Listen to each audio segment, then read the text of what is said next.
not attending weddings, whether you're in Mombasa, wherever you are, we don't care. Come attend to the concerns of the people. And we must make it clear to this cabinet secretary, Honorable Speaker. And as majority leader, I will never stand here to defend a cabinet secretary or indeed any member of government who is contemptuous of the House and contemptuous of the people of Kenya. Honorable Speaker, the president himself has even committed that he shall never hold a cabinet meeting on a Wednesday afternoon because he wants cabinet secretaries to appear before the House, not for us to come and admire them, for them to come and be accountable to the people, because the president has every intent on ensuring that his cabinet and his administration is accountable to the people. Honorable Speaker, the minister tells me when I call her that she can appear here at 7, and I told her it is not your business to schedule when to appear. It is the business of the House to summon you when the people want to summon you. Honorable Speaker, I said I must say this because the Honorable Florence Bore goes to the record of this House as the first cabinet secretary to fail to appear before the House. It is not a good record, but it must go on record. She is the first cabinet secretary in the history of the 13th Parliament to contemptuously fail to appear before the House. And this is behavior that we must not tolerate, so that it serves as a warning shot to others, as they used to say in Vioja Mahakamani, kwa wengine walio na nia kama yake. So, for the others who may have such intents, notice is served. And I say notice is served from none other than the majority leader who has that responsibility to ensure that we schedule them and they appear. And they must appear, Honorable Speaker. Therefore, Honorable Speaker, allow me just to note that she had requested that if the House will still be sitting, and I told her that is not for me to decide. It is for the House to decide whether by 7 p.m. we can wait for her to catch her flight from Mombasa, from the NITA meeting. And I will leave that to the House, Honorable Speaker. Thank you. Thank you, Majority Leader. You know, questions are limited to the first 3 hours of our sitting, from 3 to maximum 6. Secondly, you are right. In her letter, she says she wants to appear on Wednesday, 12th July. No minister appears in this House on their choosing. They come on the scheduled time of the House. So please communicate with the ministers, because you are the one who is the link, that the House takes a very dim view of any minister who does not come to the House, because under the Constitution, that are accountable to this House on behalf of the people of Kenya. Thank you. I'll only allow the minority leader if he has anything to say. Yes, Wanjala, what's your point of order?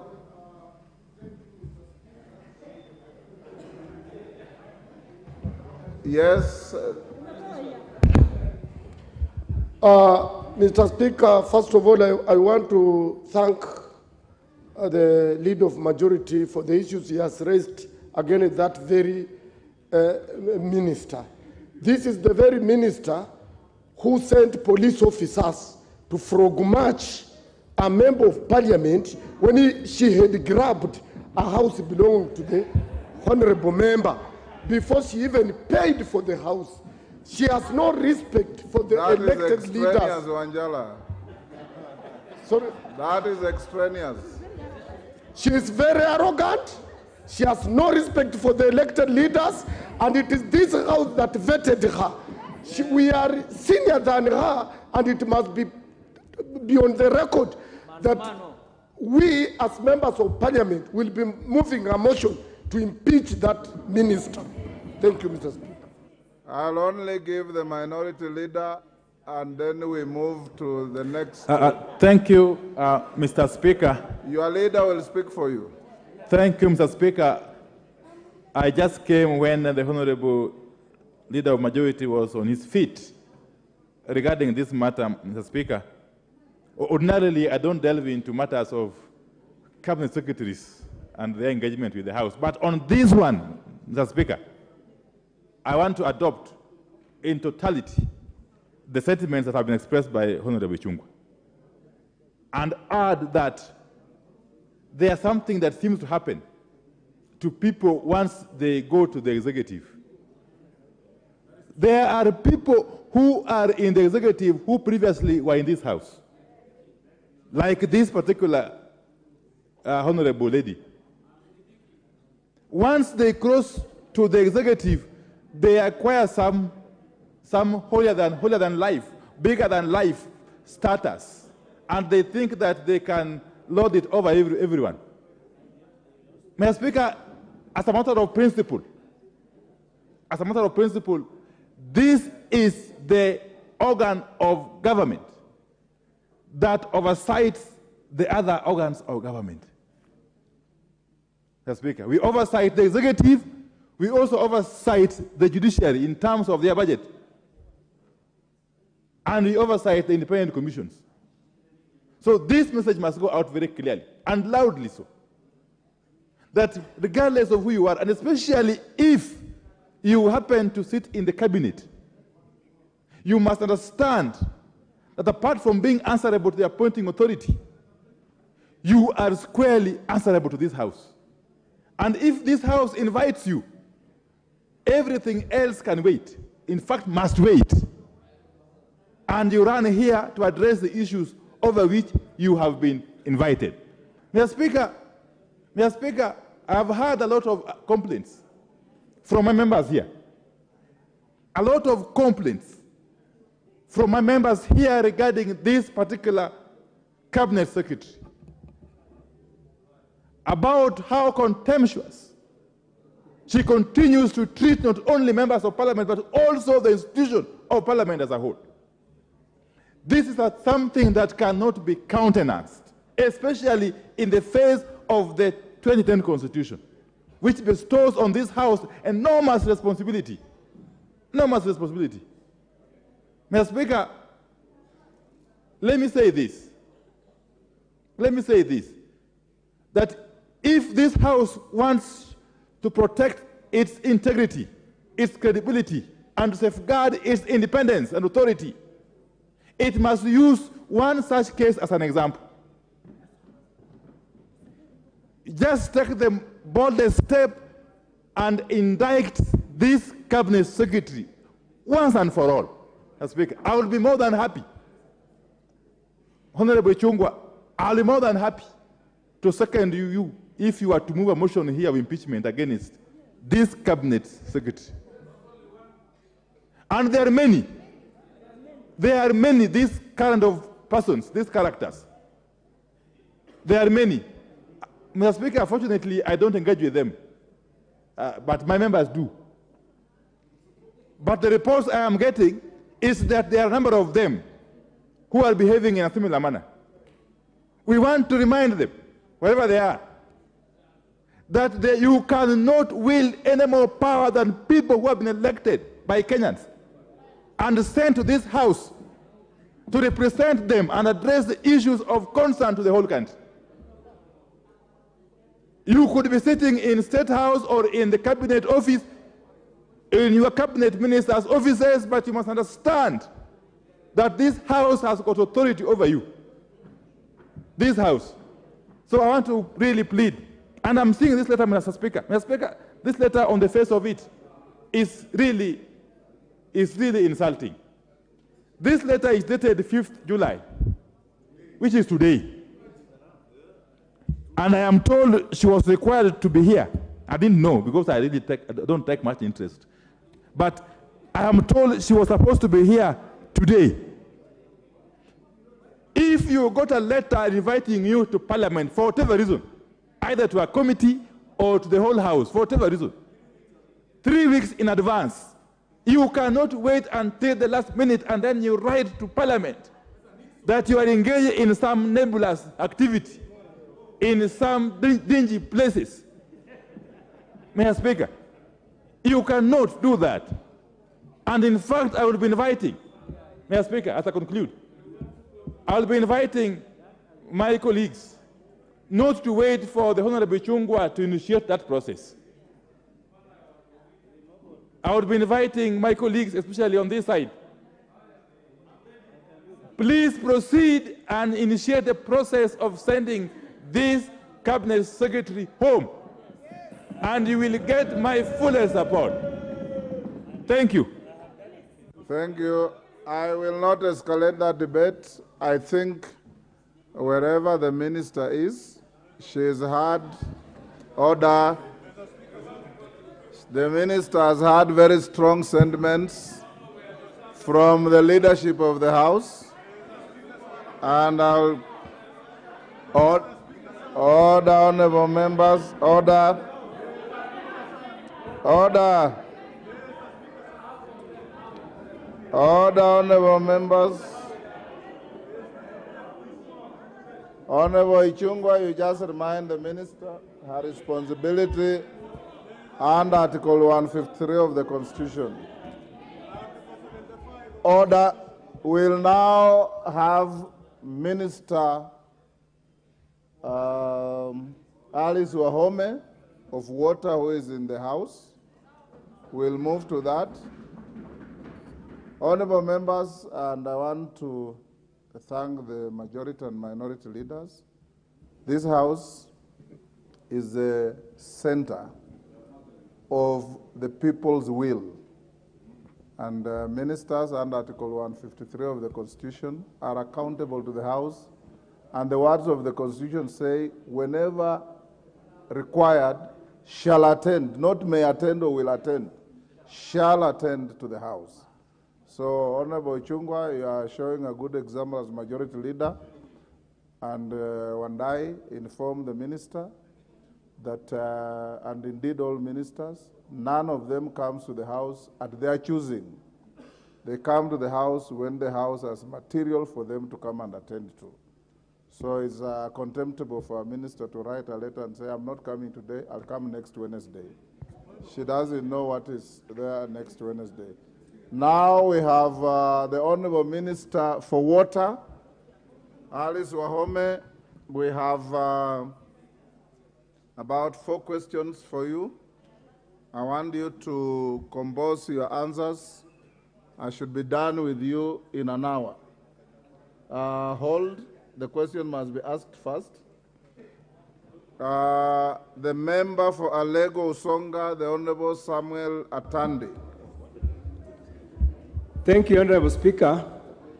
And like we have evolved, Honorable members, Honorable Atandi, hold your horses. We allow the member, the questioner, to ask a question. He will have the second bite on a supplementary. I'll allow one joy rider, and if there is sufficient reason, I can give a second one. Okay. Honorable Atandi, you may ask your question. Thank you, Honorable Speaker. Honorable Speaker, I rise to ask question number 7 of 2023 in today's order paper. And as you have said, the question is directed to the Cabinet Secretary for Water, Sanitation and Irrigation. Question number 1.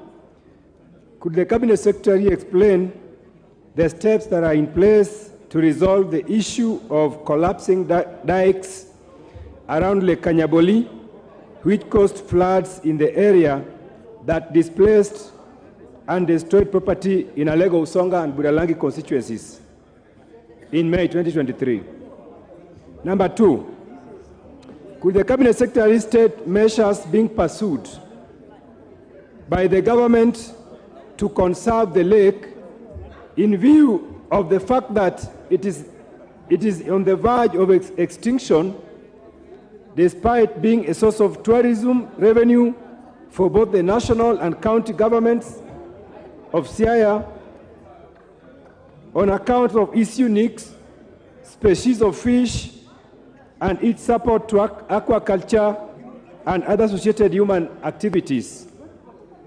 Number 3, could the Minister indicate the timelines within which the affected victims whose properties were destroyed and who have been rendered homeless by the calamity, when will they receive compensation? Thank you, Honorable. Thank you, Honorable Atande. Honorable Wahome, may I proceed to answer?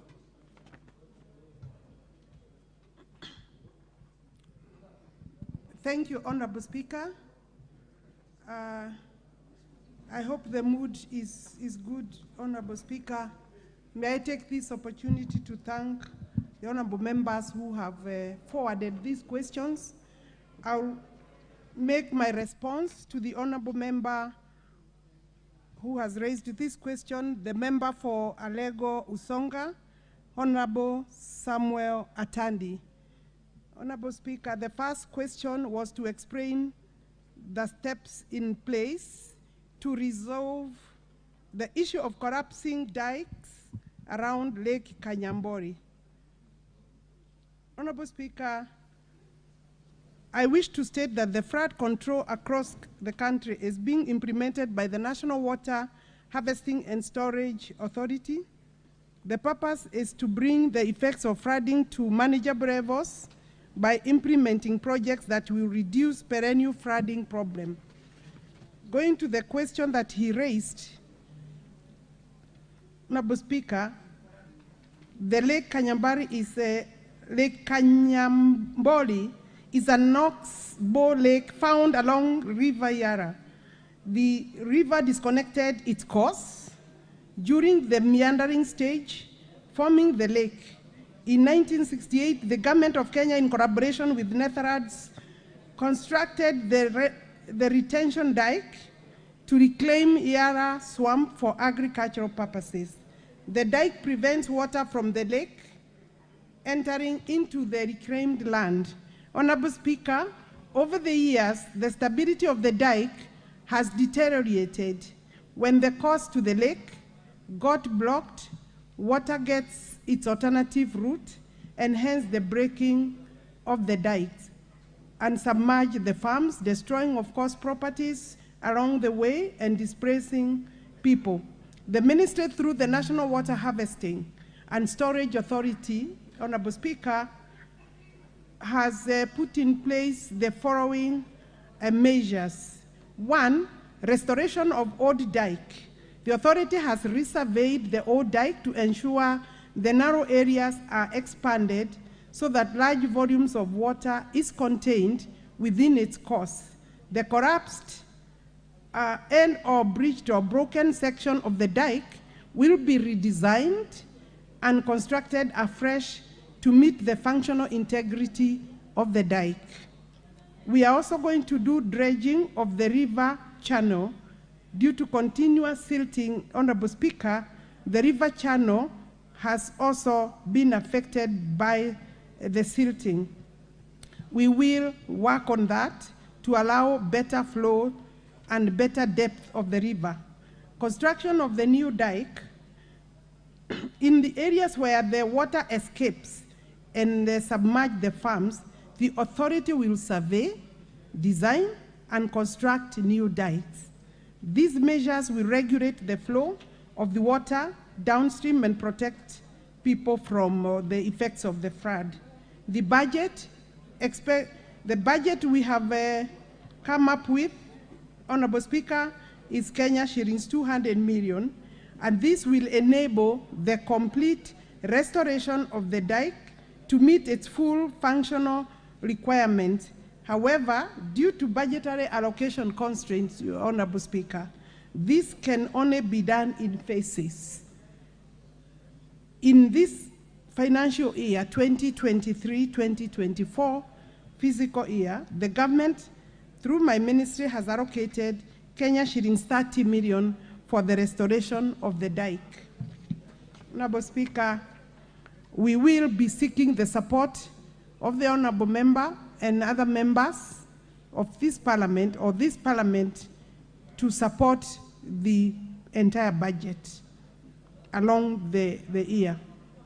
Honorable Speaker, I go to question number 2. What measures are being pursued by the government to conserve the lake in view of the fact that it is on the verge of extinction, despite being a source of tourism revenue for both the national government and the county governments. Honorable Speaker, we have undertaken the following. A study on the lake catchment area to determine the intensity of the human activities which generate negative effects to the lake and River Yarra. We will also sensitize the communities upstream to ensure that human activities are friendly to the environment and hence reducing the sediment in the lake or loading into the lake. We will also institute a program of dealing with desilting the lake and rehabilitate the deteriorated catchment area that will include the community around the lake. Honorable Speaker, I've been also asked to indicate the timelines.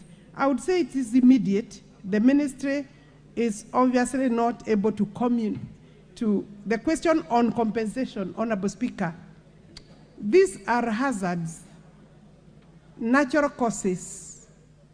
The ministry has no funding for compensation and will not be in a position to compensate property lost, lives lost. It's unfortunate, Mr. Speaker, but this is a natural disaster that cannot be placed on the government. When flooding occurs, the government is found in that situation, and therefore it is not a matter that the government would be able to deal with.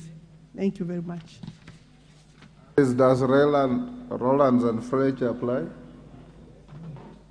Mr. Speaker, sorry, I beg your pardon. The famous case. Yes, Mr. Speaker, I do agree. You know, the movement of the river is something, it's just like when an animal is found on the road, the animal is supposed to be compensating the person who is driving the car, if especially the cow is yours, not the other way around. Thank you, Mr. Speaker. Atandi, supplementary. Thank you, Honorable Speaker. Let me say, Honorable Speaker, that I thank the Cabinet Secretary for the comprehensive and well-researched response which she has given to this House on the question which I raised. I just want to plead with her for the following, that one, if it would be possible for the authority to begin to work on this, on the lake, as she has promised. Because right now, before the long rains begin, this is the moment which, if any work is to be done, it should be done now, before the rains begin. That is my first prayer, Honorable Speaker. My second prayer is that she has indicated that there is an allocation of 30 million shillings, which can be used to begin the work. And Honorable Speaker, I'm aware that this House allocated about 350 million shillings to address the questions of flooding across the country. And given that this particular flooding of Lake Kanyaboli is affecting livelihoods of about 20,000 people, about 10,000 people in Alego Usonga in 2 wards, Central Alego and Usonga wards, and also in Budalangi constituency. I was going to plead with her that out of this budgetary allocation, if she could consider increasing the allocation so that we sort out this issue once and for all. That is my second prayer, Honorable Speaker. And lastly, I wanted to tell her that as the area member of Parliament, I'm going to cooperate with the authority to ensure that some of the recommendations she has put here that will require the intervention of the community to address the perennial flooding are handled well. I'm going to cooperate with the community and we work together on that. Thank you, Honorable Speaker. Alice, I can take note that. I can take one joyrider.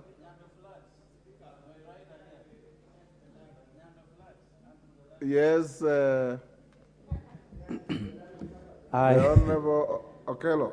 I thank you very much, Honorable Speaker, and I also want to thank our capable Cabinet Secretary, who is an immediate former colleague, and her response to the call of the House is very, very important, and I applaud her for that.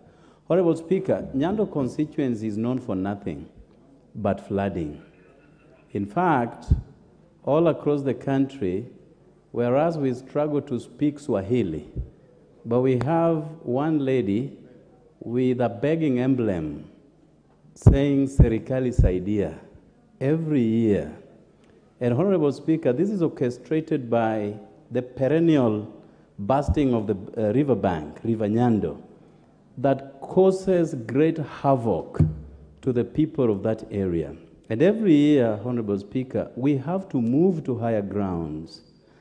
3 schools have since permanently relocated to higher grounds, and we had to abandon former schools, putting aside monies, especially from CDF, to build a new school or new schools, Honorable Speaker. So it is a disaster that is not just in waiting, but it is a disaster in place. You are making a speech. Ask a question. Honorable Speaker, my question therefore is, whereas this is not a new phenomenon, what is in place by the ministry to address this perennial flooding of Nyando constituency?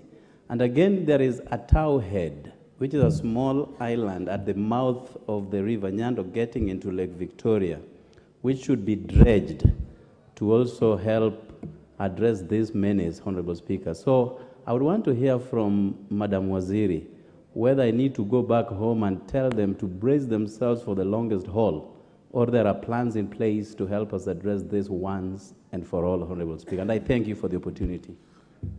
Honorable Minister will take Wanjala as an additional joyrider. Thank you.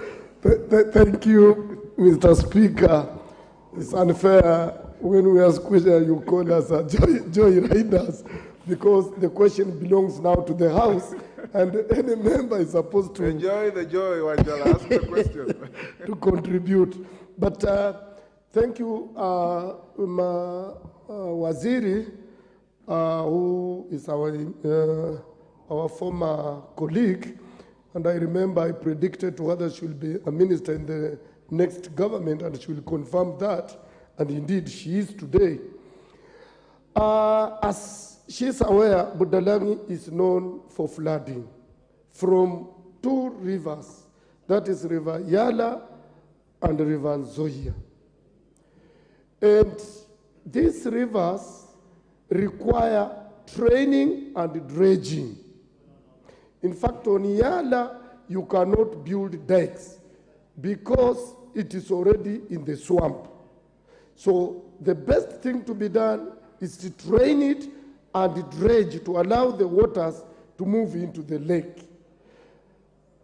So what plans do they have? Because when you are allocating 30 million, it's meager, and yet you will allocate to other places with the dams. You allocate big monies, and they are just squandered. But this is about the lives of people who have cried year in, year out. Would she consider increasing the allocation? Because this affects the lives of people whose houses collapse every year, whose everything that belongs to them is washed away. And Mr. Speaker, we saw in Nakuru, when the dam broke and water went into people, collapsed people's houses, this government, Mr. Speaker, erected or built houses, new houses, in fact, permanent houses for those people in Nakuru. Why is it so difficult to build also houses for the people of Budalangi when they are affected by this flood that collapsed their houses? Thank you. Last, Oundo. Thank you, Honorable Speaker. As you are aware, when Wanjala suffers, I suffer more, because when they are displaced, they come to stay at my place waiting for the water to recede. Honorable Speaker, allow me also to ask the Minister or the Cabinet Secretary that while they are trying to solve the issue of Kanyaboli in Alego Songa as well as Budalangi, please ask the technical people to also include the riverbed around Mahaba in Namuduru sublocation, as long as the Sidoho Dam, that now because of the flooding from Budalangi, has now combined, now we literally have a river connecting Sidoho Dam and Nzoia River, essentially displacing close to about 100 households in Mahaba area. Thank you, Honorable Speaker. Thank you, Alice. You have attended supplementary. Jared Okello, Wanjala, and Oundo. If you can answer them in that Yeah, order. thank you. The Honorable Atandi, supplementary question is as to whether we can increase the amount of 30 million so that possibly we can do more work. And maybe when are we starting? We will start immediately because we now have the budget. But in terms of increasing the amount, I may not be able to commit now because the amount of 300 million that you have pointed out is actually 450 million Kenya shillings, but it is going to various rivers to deal with the same problem like the one facing your constituency. So for now, I think I will not be able to commit beyond 30 million Kenya shillings. But as we go along, possibly, and you could also visit our offices so that we can have a candid conversation about the funding and how constrained the funding is. The second question, supplementary one, is from Honorable Okero on Livanyando. The amount of 450 million shillings that I have talked about, where we have taken the amount of 30 million for the first dike, we also have 30 million for the Livanyando, and therefore all this work will move simultaneously. We are aware of the challenges of Livanyando and the perpetual flooding, but may I confirm that, and I'm aware, the long-term solution actually is the construction of Soikoru Dam, which is a 20 billion project that was meant to regulate the floods in Livanyando. We are having challenges in funding that particular dam, but we have called out, we are reconsidering putting it out for private investment because initially it was funded, it was hoped and designed to be funded under EPC, engineering, procurement and construction, under GOK, entire 20 billion. For now, our physical space is unable to meet that, so we are evaluating the project to commit it to PPP. The last question, Honorable Wajara, thank you very much for your support. I want to confirm to the Honorable Member, and I believe he's aware, that we have recently taken up a project of 34 kilometers of dikes construction along River Zoya, which has costed the government approximately 2 billion Kenya shillings. So your constituency and River Zoya is also in our planning, and more work will be done. Indeed, you have taken the largest share. And finally, is it Mahaga?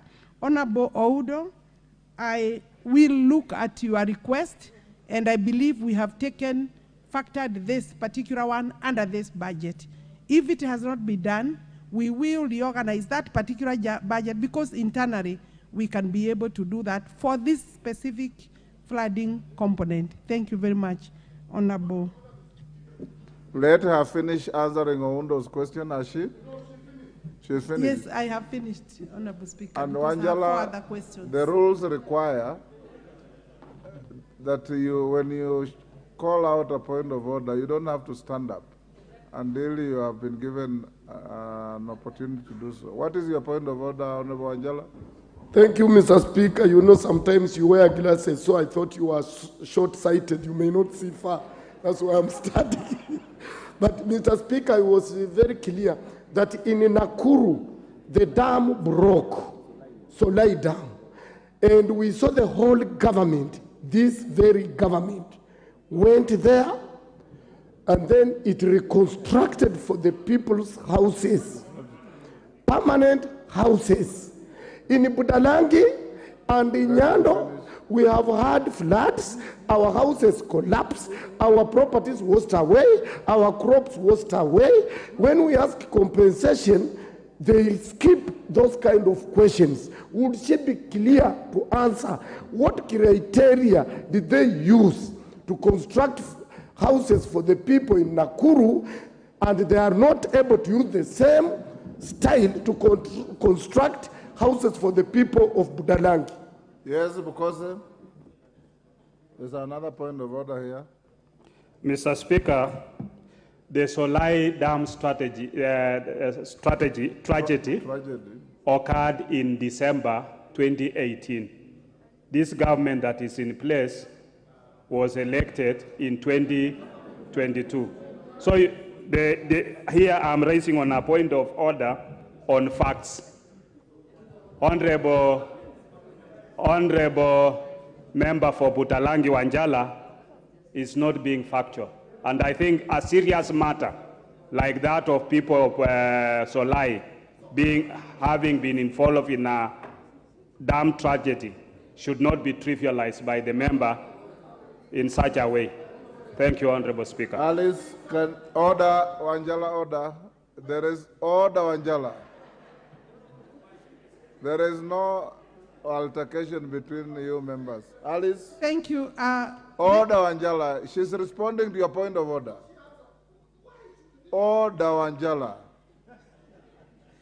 Order, Raphael Wanjala. The honourable member is pursuing the question on compensation of the people who have been affected.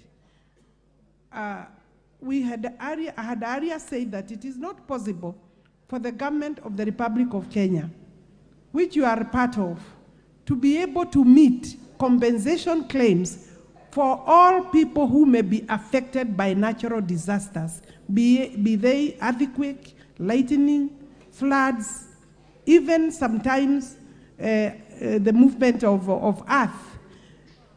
However, during such crises or disasters, sometimes the government is able to recorrect itself and respond like any other Kenyans whenever we call for support, both from public and private, and under the rapid disaster response, then the government would sometimes be able to make some interventions.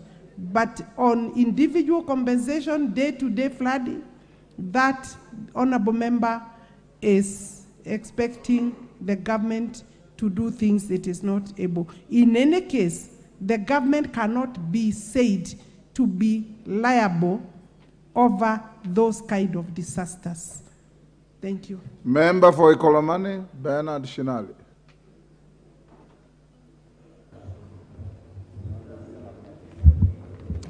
Thank you, Speaker.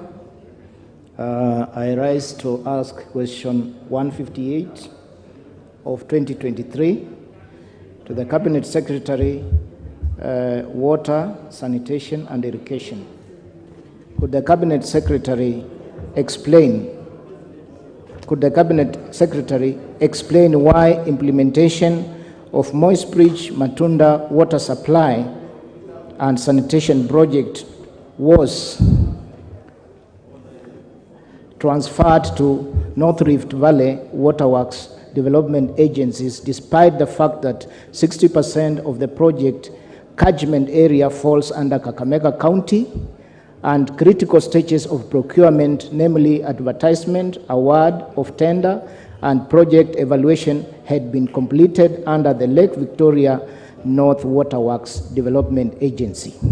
Number two, clarify whether the North Rift Valley Waterworks Development Agencies has the capacity to successfully implement the project, considering that it was allocated only Kenya shillings 10 million in the financial year 2022-23 supplementary budget for recruitment of staff, and if so, provide details of the action plan taken by the agency for implementation of the project and timelines of completion. Thank you, sir. Thank you, Honorable Alice. Minister. Thank you, Mr. Speaker. In response to the question by the Honorable Bernard Shinali, MP for Ikoromani,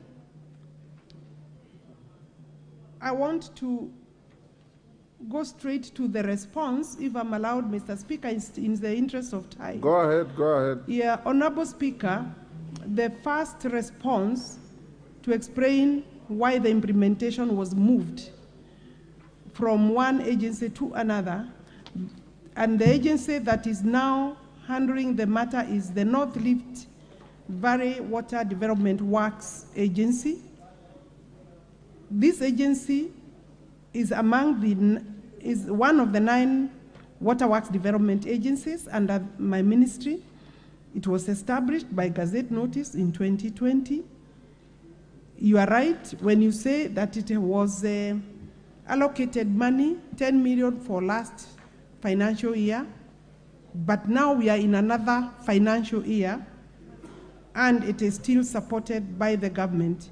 Honorable Speaker, the project will be carried out by the agency.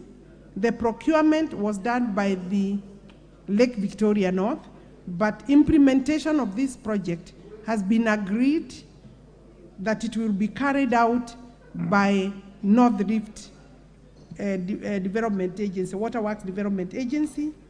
We will implement using the design, and the data available does not reflect the position of the honorable member, because we are talking about or covering 186 persons, 103,186 persons.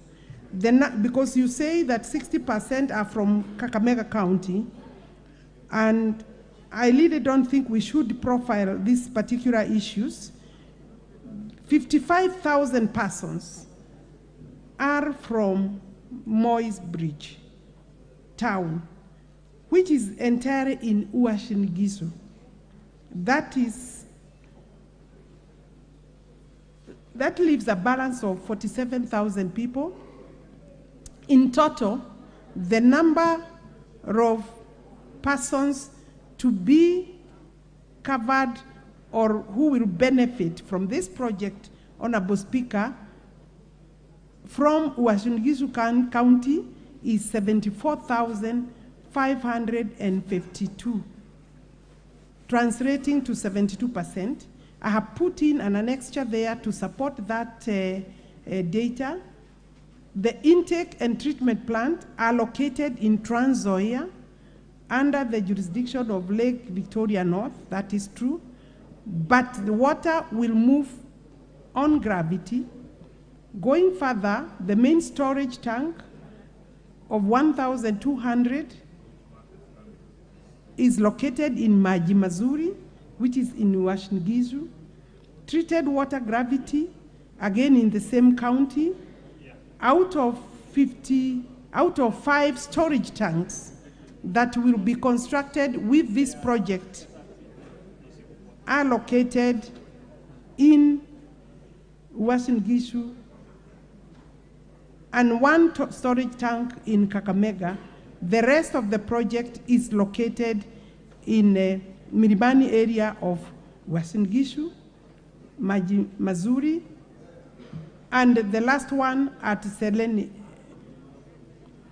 one. Okay, maybe that one I will leave out. But finally, Mr. Speaker, Lake Victoria North Waterworks Development Agency did the award and then transferred the final contract to North Rift Valley Waterworks Development Agency. It has, we have assessed the agency, and the capacity of the agency has been properly evaluated. The agency has 29 staff, most of whom are deployed from the ministry and sister agencies. The technical competencies are 6 engineers for this particular agency, 1 each for hydrologist, geologist, and sociologist. Most of the deployed staff are senior and competent officers in water and sanitation. Therefore, it is not quite factual or true, and with great respect to the honorable member, to say that North Rift Waterworks Development Agency does not have any capacity or sufficient capacity because of the sum of Kenya shillings 10 million. May I confirm the sum of Kenya shillings 10 million was for purposes of additional capacity by way of staff employment and other technical support. And therefore, it's one of the agencies that we put out for purposes of support. Finally, the agency has also been allocated 200 million Kenya shillings to start the project for the last supplementary proposals. And then we are looking at, for the current financial year, a further Kenya shillings 400 million. And we are ready to start the project, Honorable Speaker. The project will be completed in 24 months, and my annexure speaks to that, including the data of the persons that will benefit. Thank you. Ali, are you satisfied? I give somebody else. Thank you, Mr. Speaker. Mr. Speaker, I'm not actually satisfied with the answer. Maybe the Honorable CS requires more information because the staff she's talking about, Mr. Speaker, was actually transferred from Lake Victoria North, including the 10 million that we are talking, she's mentioning, which I have mentioned here, was also transferred for the administration money from Lake Victoria North, Mr. Speaker. Mr. Speaker, I believe we want Lake Victoria North water agencies to continue serving the people of the Western region. This is the only major project which was there. Since the one which was also there, Kakamega Bungoma bulk water is also stuck, maybe somewhere, I don't know, maybe the CS will enlighten us on the same.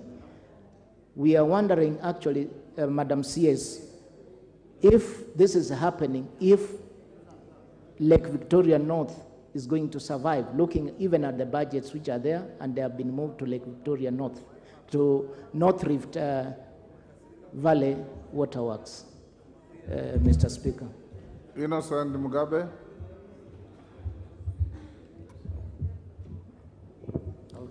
Thank you very much, Mr. Speaker. I would want to do a follow-up question on the same. Moisbridge Matunda is in my constituency of Likuyani.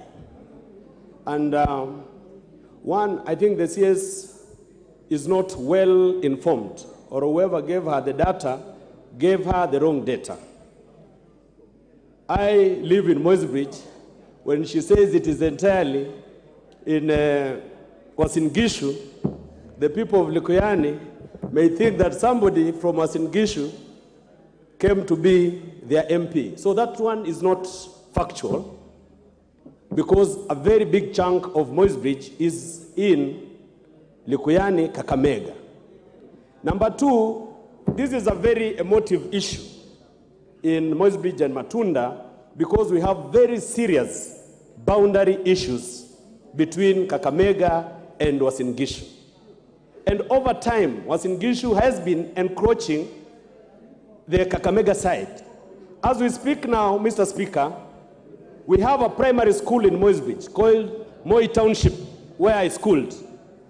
Administratively, it is in Kakamega, but geographically it's claimed, and that all area is claimed. Ask the question related to this. My question is, what was the motive of transferring this project from Lake Victoria North to a new agency that is struggling with the capacity called the North Rift Waterworks? Number two. One question at a time, Innocent. Number two, we have, when we were designing this project, North Rift was part of the Rift Valley Waterworks. But the project was designed and the procurement was done by Lake Victoria North. The wisdom was, Lake Victoria North had better capacity and even a better implementation system because of the location and the beneficiaries of the project. Majority were in Kakamega County. Then when they created the North Rift Agency, what was the reason now? Mugabe, you are debating. You are not asking a question. Now what is your question? What was the motive of transferring it from Lake Victoria North to North Rift Water Services? DK.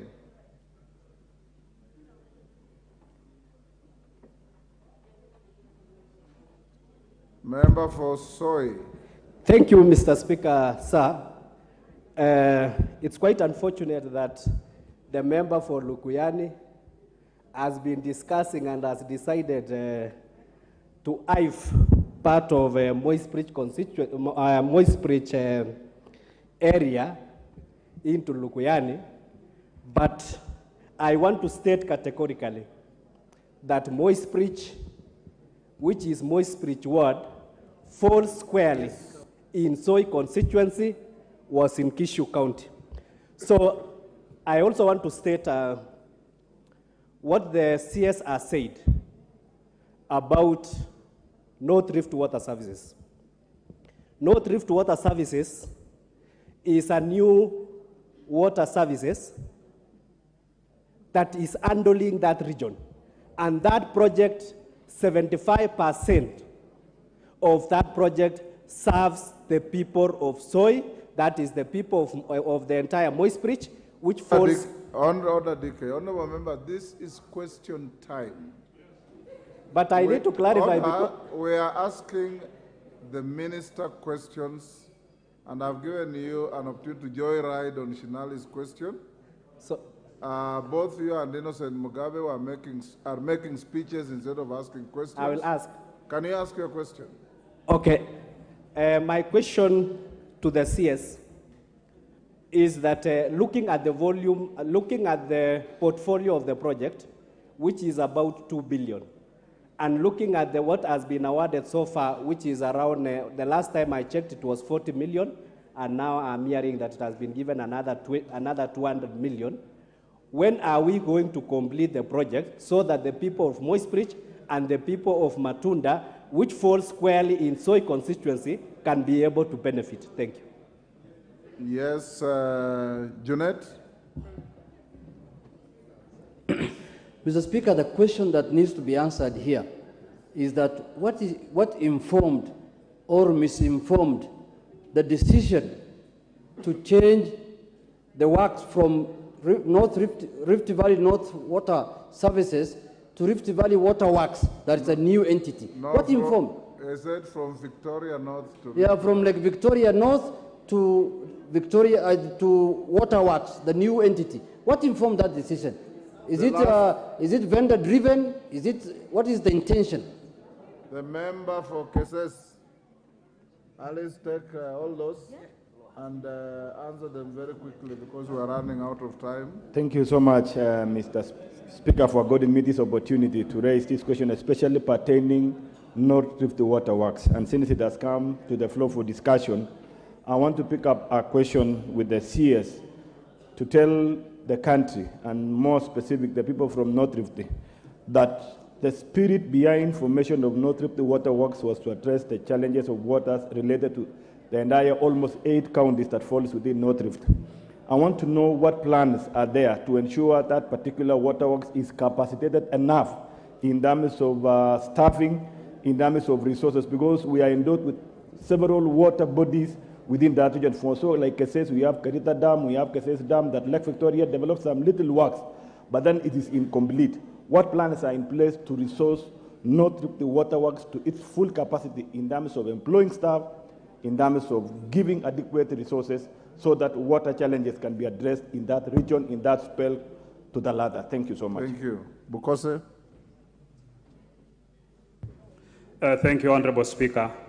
I want to ask the CS to explain to us the benefits that the people of North Rift, especially, you know, when this Rift and Soya on the upper side is Sabwani, and then Kimoson, which is in Endebess.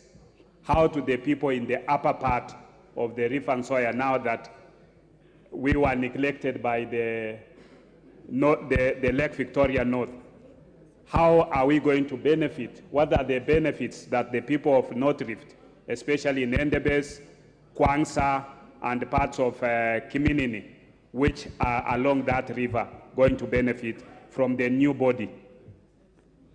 Last, Bissau. After that, you answer those. We go to the next question. Thank you, Mr. Speaker. Sir, mine is a supplementary one to the CS. We are the producers in Trans Nzoia. That is where the water source comes from, starting from the Cherengani Hills to the Mount Elgon side. But if you look at the situation in Kiminini specifically, hardly a tenth of the households have the water.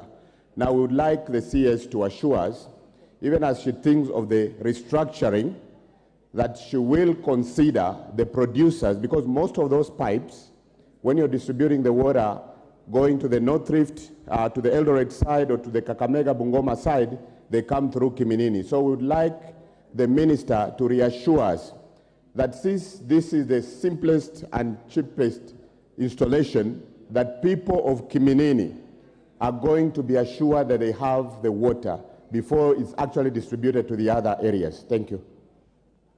Honorable Minister, can you answer those? Yeah, thank you, Speaker. I will seek indulgence of members to answer those questions maybe jointly, as much as possible. They're all related. Because they are all related.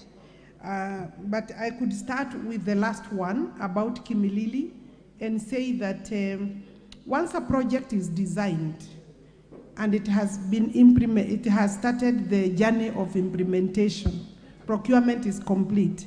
Sometimes it is not possible because the design guides the implementation journey. It's not easily possible to change.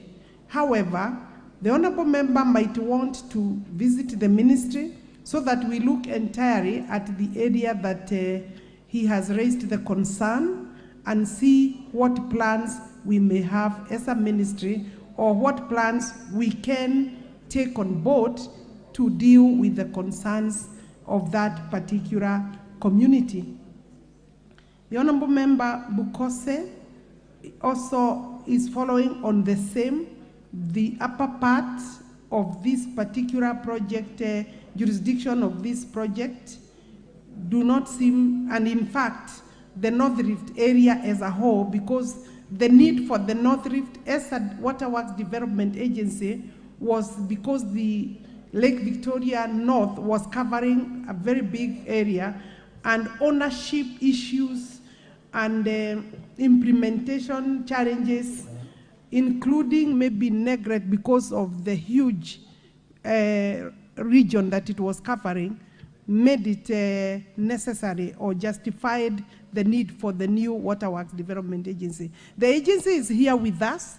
We cannot, as Parliament, sit and complain about capacity. I think the honorable members should help me to build capacity for this agency to be able to implement the project. The project has a consultant in place. The consultant is experienced. The contractor has won the contract on basis of capacity. So in terms of implementation, Honorable Speaker, I want to confirm to the members, and the members have the role of oversight to play. Let's work together and ensure that this project is actually completed. I want also to say that in terms of the issue of what was the intention, may I confirm that it was not ill-advised, it was not motivated by any particular bad thinking, but for purposes of the larger community ownership of where the project covers. I agree, Kakamega is, people are a beneficiary, but when you look at the population data, you will find that it is well suited to be implemented by the North Rift Waterworks Development Agency. And I think the questions should be, will Kakamega or the design area be covered irrespective of which county it is? Yes, we will go by the design, and therefore there should be no fears. And I believe, Honorable Speaker, the question that would put this matter to rest is when we shall complete and where is the funding. On where is the funding, the ministry has worked to provide last budget, which has ended, 200 million, and then we have also in the current year, Kenya shillings 400 million, that gives us 600 million. It is one of the projects that actually we could say, taking into account the entire cost of 2 billion, that has been able to secure, we have been able to secure sufficient portion, noting the final basket of the country that is completely constrained. So I'm comfortable with the 600 million, and the next, during the period of the project implementation, we will be able to engage Parliament for the balances so that we can complete. In terms of soil, so the issues of whether it is soy or Moi Bridge or Kimilili, I think I would plead with the honorable members, we deal with the implementation of the project so that the areas it can cover. But going forward, in case it is possible, you know, and that's why I'm inviting the honorable member for Kimilili, we can look at additional intake if the resource, the water source, is able to cover, but not immediately. Let's first implement the project and see then whether there is a possibility of variation of the design so that we can come to Parliament to get additional funding for an extra intake or expanded intake beyond the current design. Thank you. For Turkana Central, Joseph Emathe. Honorable Speaker, I rise under Standing Order 42A6B to beg to ask the question. Could the Cabinet Secretary, 1, provide a report on the status of Nauros Irrigation Scheme and Nadoto Irrigation Scheme in Turkana County, and explain the steps put in place to rehabilitate, expand, and sustainably operationalize the irrigation schemes? And number 2, outline measures that the ministry has put in place to expand irrigation farming in Turkana Central constituency so as to enhance food security and alleviate poverty, given that the aridity in Turkana County does not permit rain-fed agriculture. Thank you, Honorable Speaker. Minister. Thank you, Speaker. Honorable Speaker, I will go straight to the answer on issue number 1, that I provide a report on the status of Nauros irrigation scheme and the other scheme, Nandoto scheme, both in Turkana County, and explain the steps that we have put in place. Honorable Speaker, Nauros irrigation scheme is located in a Kangatotha ward of Turkana Central Sub-County. And this is a community-owned irrigation project that covers about 500,000 acres. The scope of the works carried out included rehabilitation of the intake works, lining of the main canals, sub-main canals, tertiary furrows and basins, bird protection works and fencing, all at a cost of Kenya shillings 62 million. The construction started in June 2013, so it is an old project, and completed in the following year, 2014, and handed over to the community for production of food. Currently, the scheme is not operational due to unstable intake. Yes, due to unstable intake of high silt. result of the high silt load from River Takwel. The National Irrigation Authority has, however, carried out needs analysis of the project, and the following rehabilitation works have been proposed. Without possibly taking too much time, in short, we are saying we will do the rehabilitation, intake and protection works, construction of main canal, desilting, branch and block canals, dike draining, road crossings will be attended to, and division boxes and check structures. And we have put in a budget of Kenya shillings 34 million shillings, Honorable Speaker. The rehabilitation works will be implemented by NIA, and I believe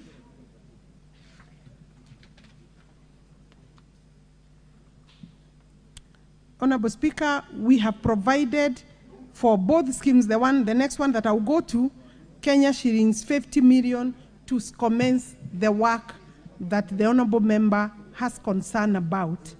That is the irrigation scheme, number one. Then number two, Nandoto irrigation scheme, Honorable Speaker, is located in Kerio ward of Turkana Central constituency. The community initiated this scheme around 2004. The community mutually constructed the intake and canal as well as distribution system to facilitate crop production in the area. Due to inadequate, unreliable water, the community approached the district irrigation officer then under the Ministry of Water and Irrigation and developed design proposals for rehabilitation and expansion of the works. That was 2007 and 2009 period.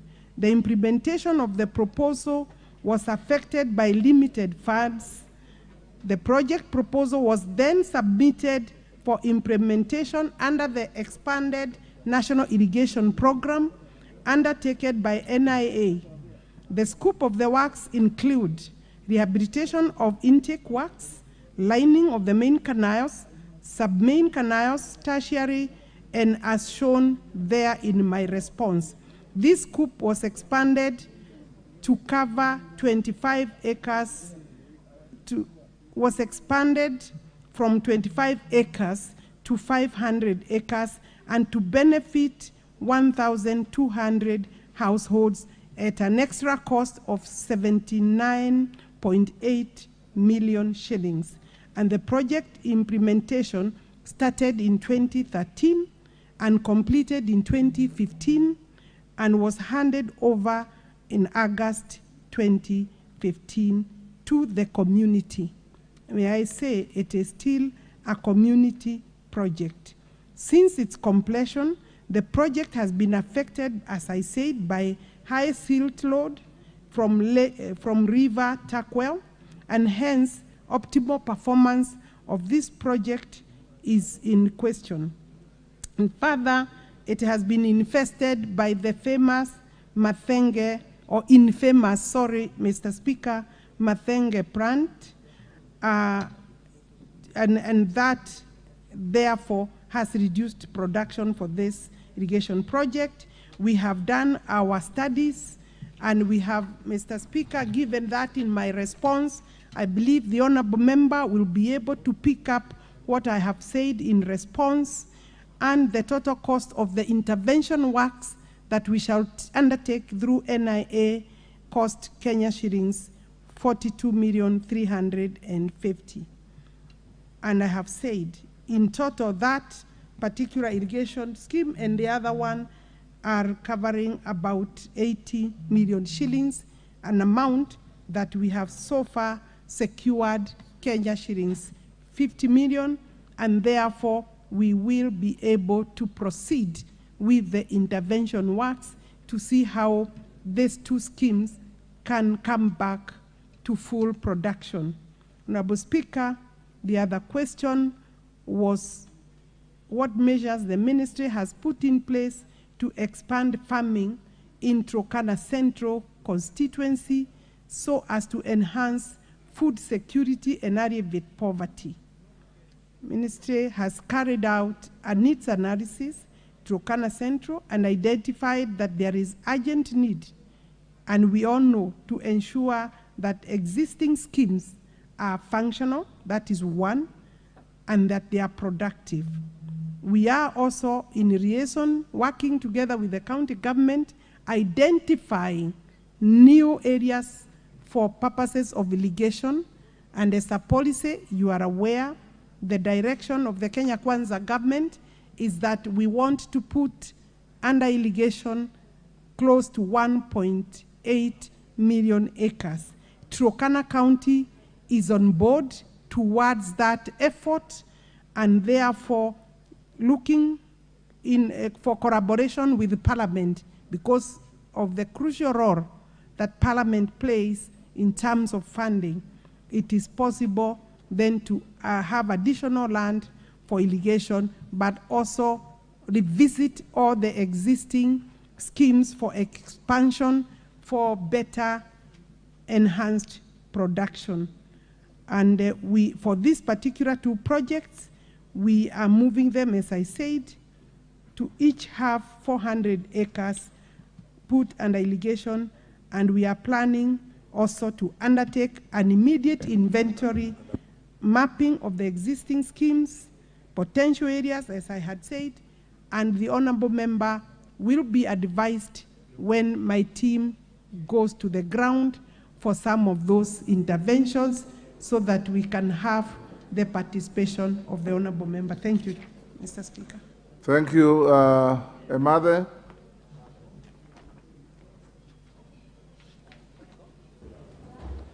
Thank you, Honorable Speaker. I want to applaud the effort that the Minister or the CS has made, and the assurance that 50 million is already set aside. But, Honorable Speaker, in line with Article 43, sub-Article 1C of the Constitution of Kenya, and also in line with SDG number 2, I will beg the Minister, the CS, to give us the assurance that even the extra amount or the balance of 28 million or so will still be available in this financial year of 2023-2024. That's my concern number one. Concern number two, Honorable Speaker, is the assurance that the current president, President Ruto, is the one who launched this project of Nauros irrigation scheme. And to me, there is that assurance that President Ruto will still remain felt under that irrigation scheme, and that the minister, the CS, I will request as my question number two that he plans when will she be able to come to visit these two irrigation schemes that are not distant apart but separated only by the river. When is she going to come so that she can be able to understand the kind of people who are in this area, so that she brings her heart from Nairobi and takes it also to Turkana, and also understand. Joseph, you have asked two number questions. Three, Order. Honorable Speaker. Two are enough. To see if Irene Mayaka. To see if, Honorable Speaker, to see if. Let him finish. Let him finish. Members, Honorable when I Speaker, give you a supplementary, just ask one question. To see to that, apart from using canals, is there a way in which dryland farming can also be exploited? Thank you. Thank you, Joseph. Irene Mayaka, one question, please, each.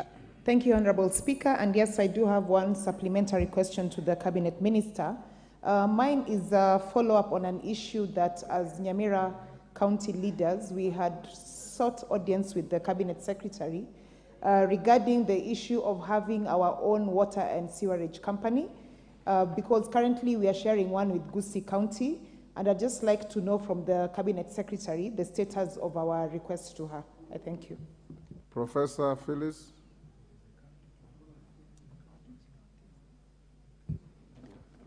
Thank you, Mr. Speaker. My question to the Cabinet Secretary is in relation to an irrigation scheme in Moiben constituency called Meibeki Irrigation Project.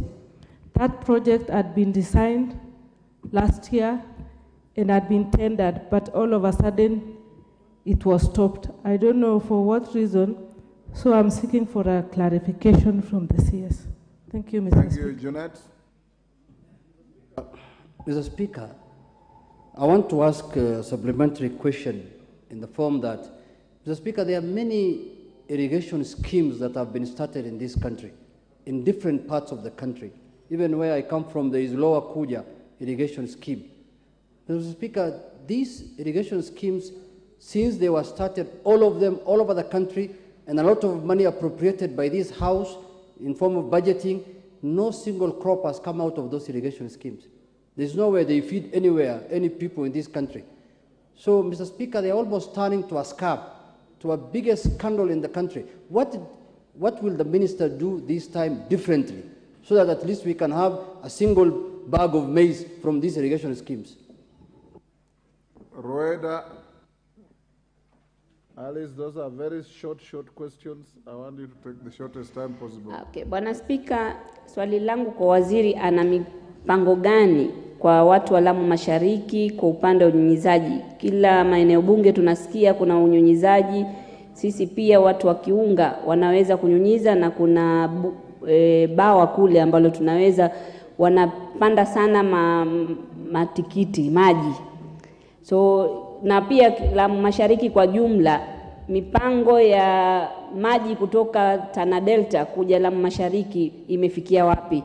Kwa sababu tumezunguka na maji, lakini maji ni chumvi, watu wa Lamu Mashariki hawana maji. Who is the member next in front of you, Rueda? I can't see clearly there. That is Protas Akuja. Yes. Yes, Protas. Yeah, thank you, Honorable Speaker. Honorable Speaker, I want to ask the Cabinet Secretary a very short question. And the question is, when will be the contractor for Kakwem Dam situated at Kenya-Uganda border in Urum location? When will he hand over the project and be able to repair this particular dam, because the dam cost was around 250 million, and this dam has started leaking and is about to break its banks, which can be a disaster to the community living downstream. Thank you, Honorable Speaker. Minister. Thank you, Mr. Speaker. Let me, the Honorable Member for the last question. Loima Akuja from yes, Loima Akuja, my good friend Protas has even maybe written to me. If it was not part of the issues you raised, may I confirm that I'm available. We visit that dam in August, so we will give you proposed dates that possibly we can do that. May I leave the rest of the answers after we have visited, or solution solving the issues after we have visited, and I'm sure we will want to be accompanied by you, Honorable Speaker, and other leaders in that region. Honorable Minister, if the dam, if what Protas is saying is true, that the dam is leaking and almost breaking its banks, will August wait for you? The Honorable, I would expect that as you plan to visit, just assure the House that you'll dispatch your senior engineers to go and check the dam immediately. I will do that, Honorable Speaker. I will do that. Protas, is that all right? Excellent. Go on, Alice. Dispatch your engineers immediately to go and check, so that we don't have another I will do Solai that dam. immediately. We will organize ourselves and do that immediately, and then we go and see the progress. Honorable Speaker, the question by Jeanette is a very general question and possibly an accusation or a generalized condemnation of all the irrigation projects in Kenya, which I think it is an unfortunate position, and I believe the honorable member must have been a big supporter of some of these projects, considering... Mr. Speaker, I don't know, I think you are consulting with a member. The Cabinet Secretary is saying my question is unfortunate. And my question is very simple, Mr. Speaker. I was asking the Cabinet Secretary, now that the irrigation schemes did not work, the previous ones, what is he going to do differently? That's a very fair question, Mr. Speaker, very fair. Because he's a new person, so what is he going to do differently so that we can have one bag of maize from one irrigation scheme in Kenya? No question that is fortunate or unfortunate. Thank you, Honorable Speaker. Yes. It is because in his particular constituency, we have 19,000 acres of irrigated land. 3,500 acres implemented under rice, the crop of rice. So we are growing rice in yes, order. Yes, Junet, what is out of order? Mr. Speaker, I will wish to inform the Cabinet Secretary that there is no irrigation scheme in my constituency. We only do sugarcane farming, and that's not done through irrigation, Mr. Speaker. Maybe she's confusing with maybe Bungoma South or North, somewhere else, okay. Mr. Speaker. I thought, the Honourable Member, I was not talking about the small constituency, the actual constituency. Nyatik is part of your area of jurisdiction, and therefore you have 3,500 acres of rice crop growing.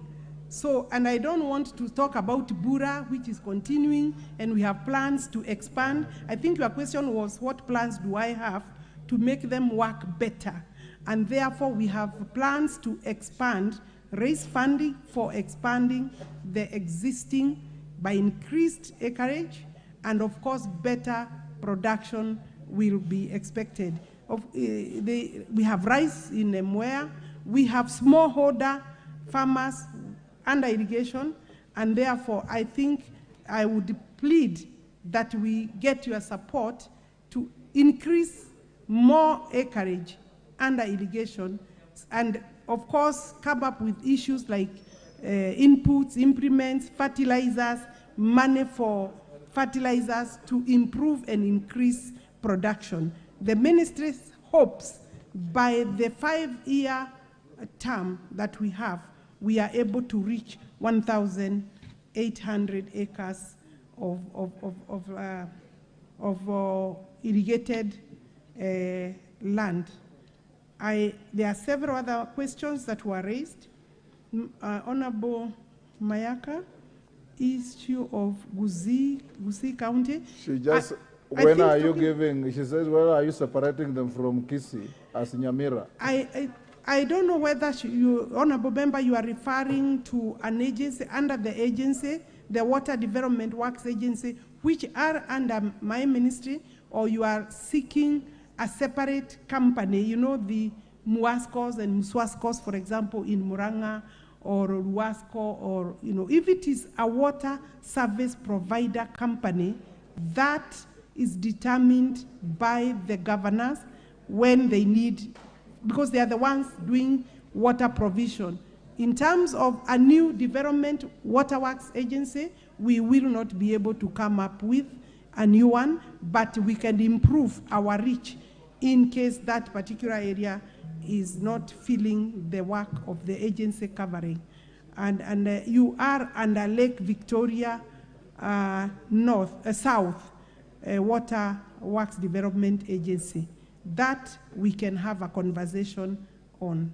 But the water company liaises kindly with the governor for any more water companies, but the policy of the government and the recommendation is that we should merge the water companies for better service provision, because most of them are actually running at a deficit.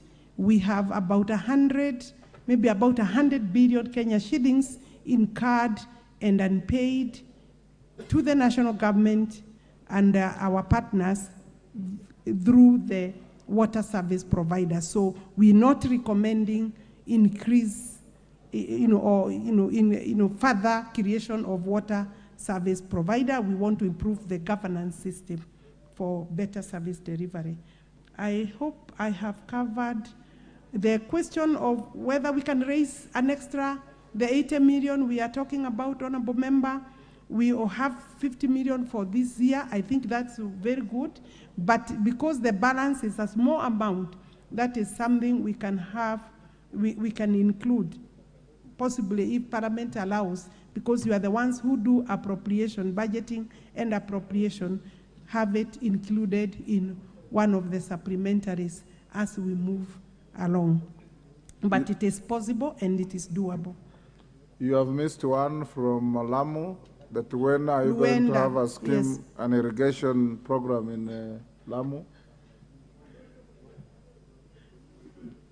The Honorable Member Rueda, I believe we do have irrigation schemes in Lamu. If we don't have, challenge me and I will come to Lamu. We have a conversation. We have water projects for water supply and sanitation, and we do have irrigation schemes in Lamu. It is also under focus when we come up with the Mzima Springs and Mwache dams. Those two particular dams will sort out most of the water challenges in the coast region, in all our coast counties. And those projects have advanced very well because Mwache has been launched and it has funding from AFT and World Bank. We are now looking for the balance of the money for the two remaining pipelines for Mwache from European Investment Bank. Mzima Springs will provide water through PPP. We have encouraged partners, private Alice, partners. are you sure you are going to it. supply water to Lamu from Mzima Springs? We will release some of the water. We will release. Once we get, you know, they are sharing water. Yes, Rweda. Bwana Waziri, Waziri, itabidi ukaangalie mapu vizuri. I know where Lamu is. Let her finish. Lamu Mashariki mwanzo hakuna irrigation yoyote, na hakika na hilo. Ya pili, Mzizima haitaweza kupita, na hata kama mtabidi mlipitishe kwa lazima, itakuwa ni gharama kubwa zaidi kuliko kuchukua maji hapo Tana River kupeleka Lamu. Kuna kupitisha ndani ya bahari. Hiyo ya Mzizima haiwezi kutusaidia kabisa, haiwezekani. Yetu ni mpange mipango ya kutoka Tana River, unaweza ambia hata KDF wakakachimba canal wakatuletea maji, na hiyo itakuwa ndo suluhisho la kudumu. Tumekuwa kutoka uhuru patikani hatuna maji watu wa Mashariki, na Bwana Spika, sisi tunasaulika.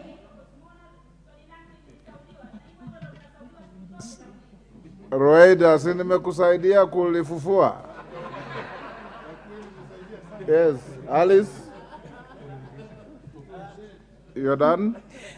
Let's go to the next question. Member Forongo. I can wait for the question. Just note, Alice, that is not practically reasonable to talk of taking Mzima Springs water to Lamu. Rongo. Thank you, Mr. Speaker. I rise to ask question number 247 of 2023. I'll give you the next question. There's Abor. Thank you, Mr. Speaker. I rise to ask question number 247 2023 to the Cabinet Secretary for Water, Sanitation and Irrigation. Number one, could the Cabinet Secretary explain reasons behind stalling of the Rongo Town water supply works, despite the project being fully funded by the government in the 2021-2022 budget with an allocation of Kenya shillings 190 million? Question number two, could the Cabinet Secretary provide details on how the project funds released by the Exchequer were utilized by the Lake Victoria Waterworks Development Authority? Question number three, could the Cabinet Secretary state the action the Ministry intends to take against the water agency officials if it is confirmed that the funds were misappropriated? Thank you, Mr. Speaker. Alice, we must be done with this in 10 minutes. The question is very simple. Yes. Money was allocated. The member is alleging that the project was not done properly, and if the money was misappropriated, what is your action? I think, Honorable Speaker, for Rwanda, we have Garzen Ramu Water Project. That is the one I was saying that coast region generally, but Garzen will give water to Lamu. And of course, we are also looking at new technology We are done with that, in Alice. terms of desalination.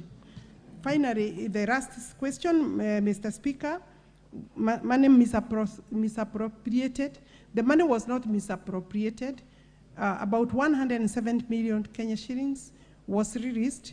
The project is at about 25% completion. The money was used to pay. I don't think it's a very good practice, but there were pending bills, Mr. Speaker, and we have documentation that the money was utilized that way. However, Mr. Speaker, we have pending, because there were also issues of slow intake by the contractor, but now he's moving better.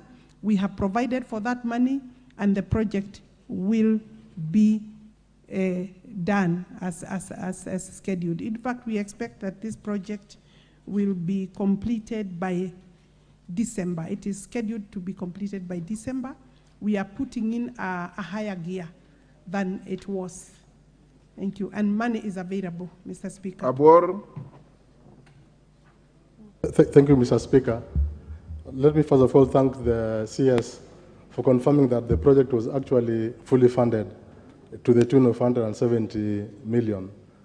The only thing, I've seen a written response from the CS. The only thing I don't agree, Mr. Speaker, is why a project that is fully funded by the Exchequer and money has gone to the agency, why that money should be used to pay pending bills.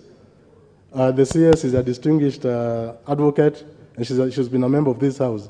She knows that whatever has been budgeted by this House should be used specifically for the intended purpose. And my supplementary question, Mr. Speaker, is if the CS could now confirm to this House, now that she has said that the money has been released back to the project, can she confirm to this House that those funds are not going to be misapplied again? And I'd also like her to confirm that in future she'll reprimand government officials who are misapplying funds from specific projects. Thank you, Mr. Speaker.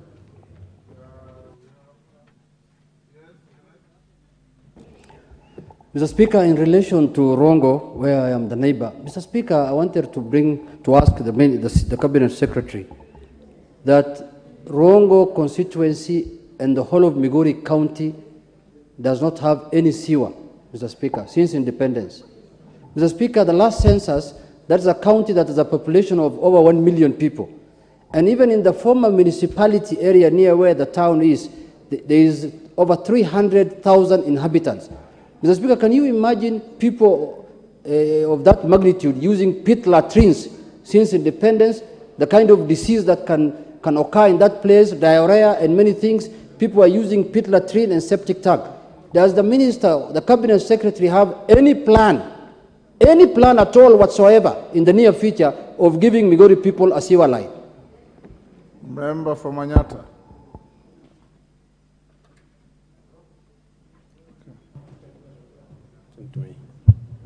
Thank you, Honorable Speaker. I first want to say that I also had submitted a number of questions to the Minister, around 6 of them, which, Honorable Speaker, they have not appeared in the list of questions to be answered. And I want to get a clear answer from the table office and the people involved on why the questions are not in the paper, because those were questions that were sent to me by my constituents in Manyata. But Honorable Speaker, now that we are talking about stuck irrigation projects, Honorable Speaker, I have 2 projects. One of them called Kidemo Irrigation Water Project that has been stuck, and farmers have put in their monies to get wayleave from 2019, Honorable Speaker. Also, Honorable Speaker, we have... One question at a time, member. It's just an additional irrigation scheme called Modatari, Honorable Speaker, that also farmers have put money, and they were supposed to be partially funded by government. But, Honorable Speaker, those 2 irrigation projects are stuck, and farmers are asking what the ministry is doing about that. Minister, not that. Member for Chepalungu. Yeah, thank you, Mr. Speaker. I would like to ask the minister, aware that an ongoing project, water project is ongoing within my constituency, named Bomet, Longisa, Mulot. This particular project is going to serve water to Sigor. Along the way to Sigor from Kyogong, there is a very dark area called Olesoi Nyambugo. My question is, what plans do you have to erect a tank within Olesoi or Nyambugo so that it can serve the people around there with water? Thank you, Mr. Speaker. Beatrice Elachi. Thank you, Mr. Speaker. I also just want to ask the CS if it is possible the sewer lines that were done and left hanging within Nairobi and especially in Dagoretti North, Kawangware, Gatina area, if they are able to now finalize those sewer lines and to ensure also the manholes are identified, since many of them have been taken and grabbed. Haika.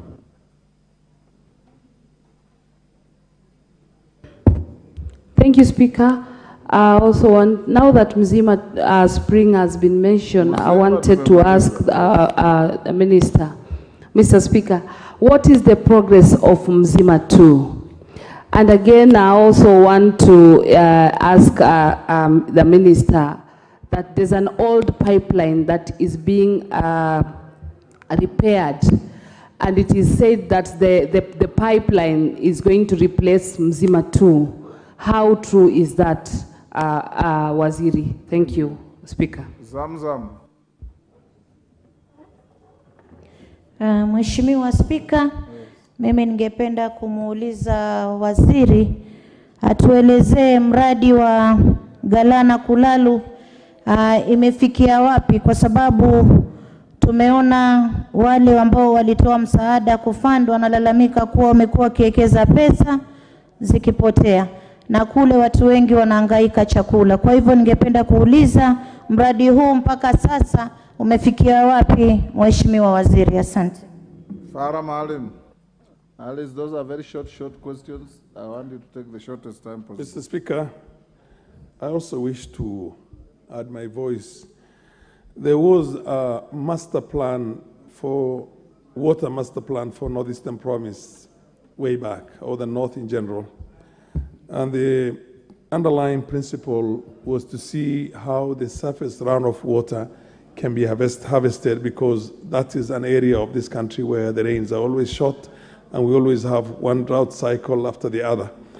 And the idea was so that when this water is being harvested, not only will it eliminate the possibility of the topsoil being eroded and the place becoming barren and desertification also increasing, but also it was going to enable a certain mixed agriculture, which means the people who are going to be exposed to some form of irrigation or some form of agriculture, crop agriculture.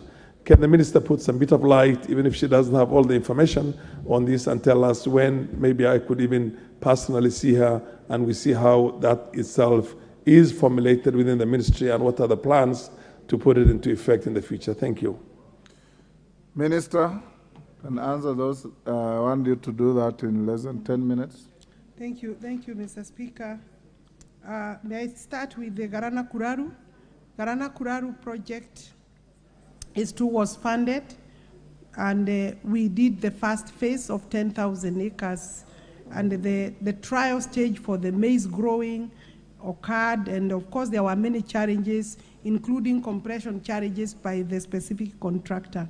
However, we have taken up Garana Kuraru, and we have about three very interested private partners or investors, Mr. Speaker, because we will now not go back to GOK funding, because we have said again and again, and you know, honorable members, that there is no funding for that, but we have three very keen, interested partners. One is already on site. and we have already entered into some arrangement. We have signed an MOU for the trial stage, and maize is growing there for trial stage. They are taking 10,000 acres. We do have plans for a dam. We also have received proposals for project development for a dam to irrigate the balance of the land in Garana Kuraru, and therefore, Honorable Member, more details I can avail, but we have not abandoned Garana Kuraru irrigation scheme because it's basically an irrigation land area. Over 350,000 acres are available for irrigation once we deal with the question of water. And that will be addressed by the development of a big dam that we already have. We are in the design space. Master plan by Honorable Member Farah Marum. Honorable Member, your question is very huge. I think I may not be able to answer it now, but we are doing a lot of work in the northern counties, Marsabit, Madera, Garissa, Wajir, and Turkana. Those 5 counties are under special or specific planning for both mapping, groundwater mapping, surface water, and I think because you are also now referring to water for irrigation, it may be important that you visit my office so that I can understand specifically what you need me to address or the ministry to address. But we have secured funding for groundwater mapping for the aquifers to find out where the aquifers are into the tune of 20 billion under the Horn of Africa program, Honorable Speaker. Then Migori town, one of the challenges for Migori is actually availability of land for projects. We have plans, but we have challenges in terms of implementing, even before we can talk about compensation, people allowing and giving their land.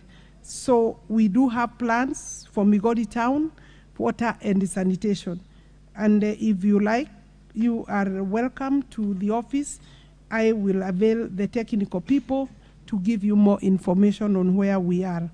Honorable Aika, Mheshimiwa Aika, Women Member of Parliament for Taita Taveta, I want to confirm that Mzima 2 is an independent project on its own.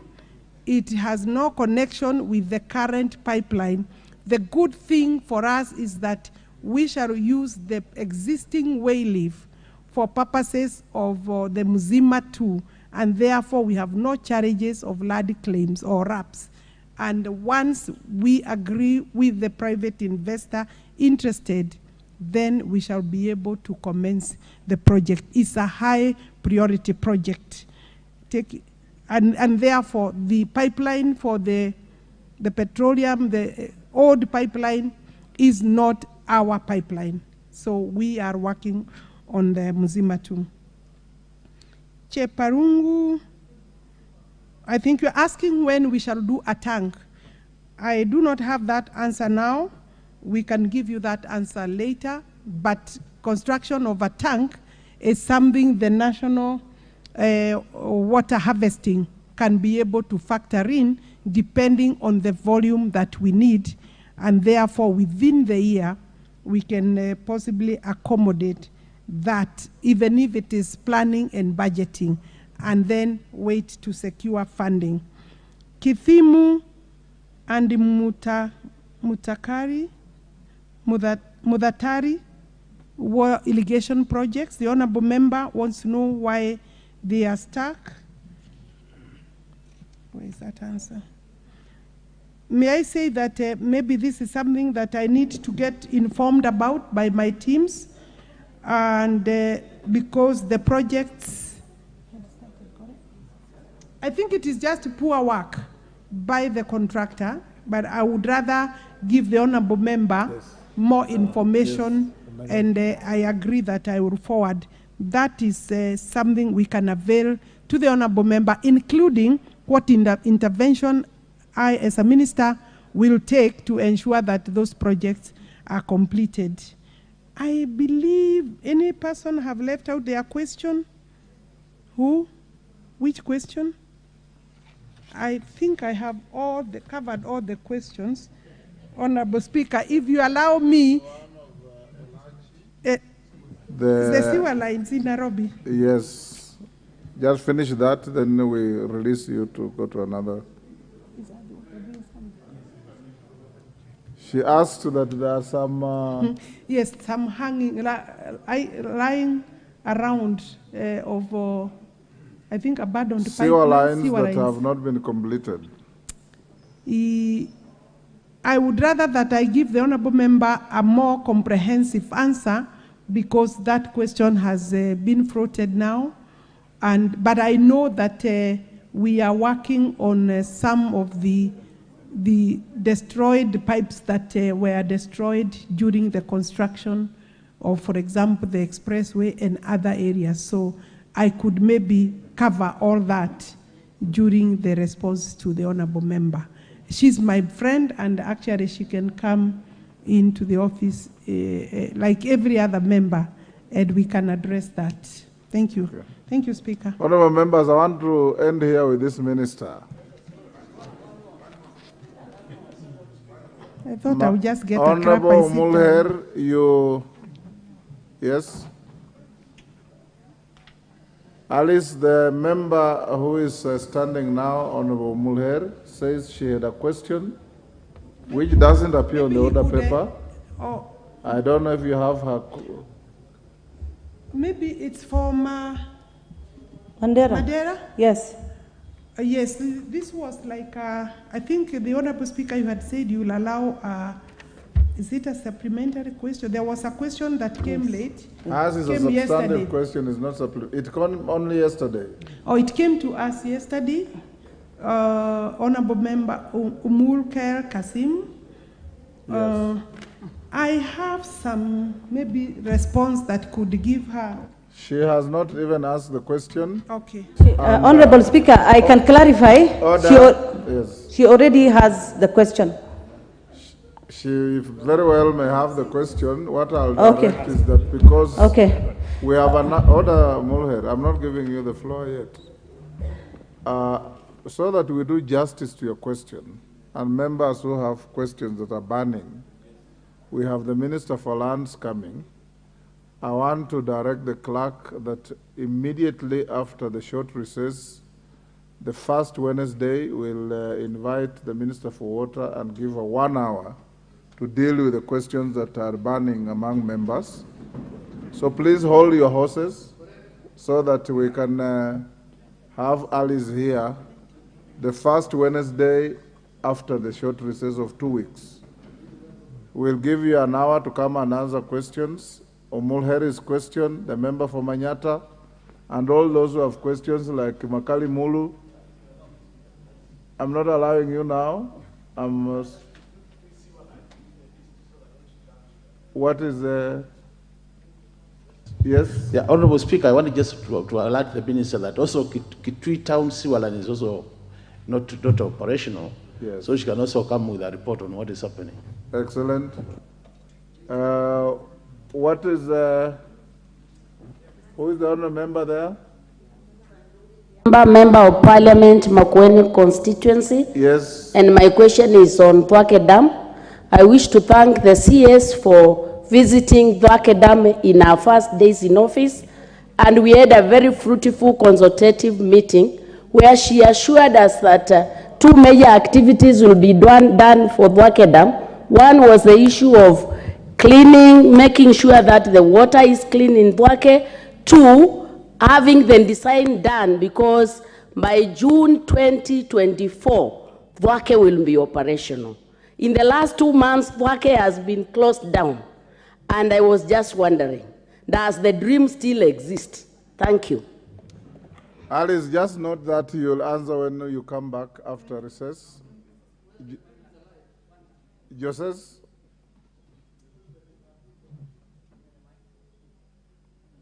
Give Jose the mic. Thank you, Mr. Speaker, for the opportunity. I just wanted to add another question to the CS. The Kapsabet town sewer system, there is a raw sewer running along the road. And I have found out, I've done investigations and realized that the septic tank that was erected some years back is smaller and it can no longer handle the entire sewer system. So I would like for the CS to do her investigations so that next time when she comes here, she'll also be able to answer the same question. Thank you. For next time. Yes, member for Mwatate, is it? Ganze. Yes.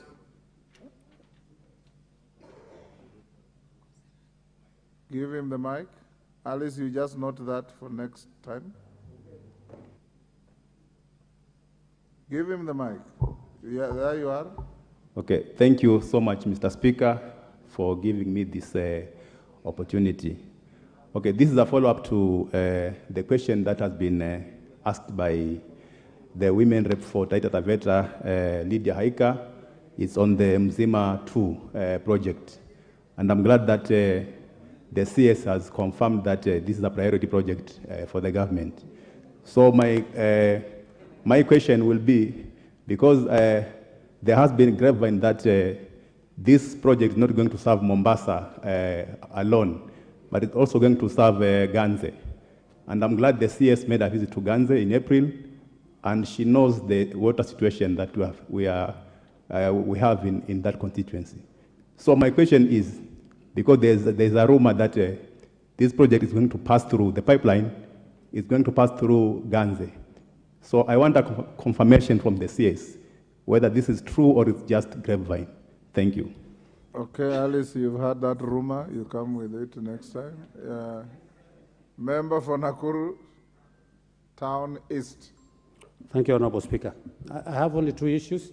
There was a water pan that was done in Mzee Wanyama in a ward called Nakuru East Ward.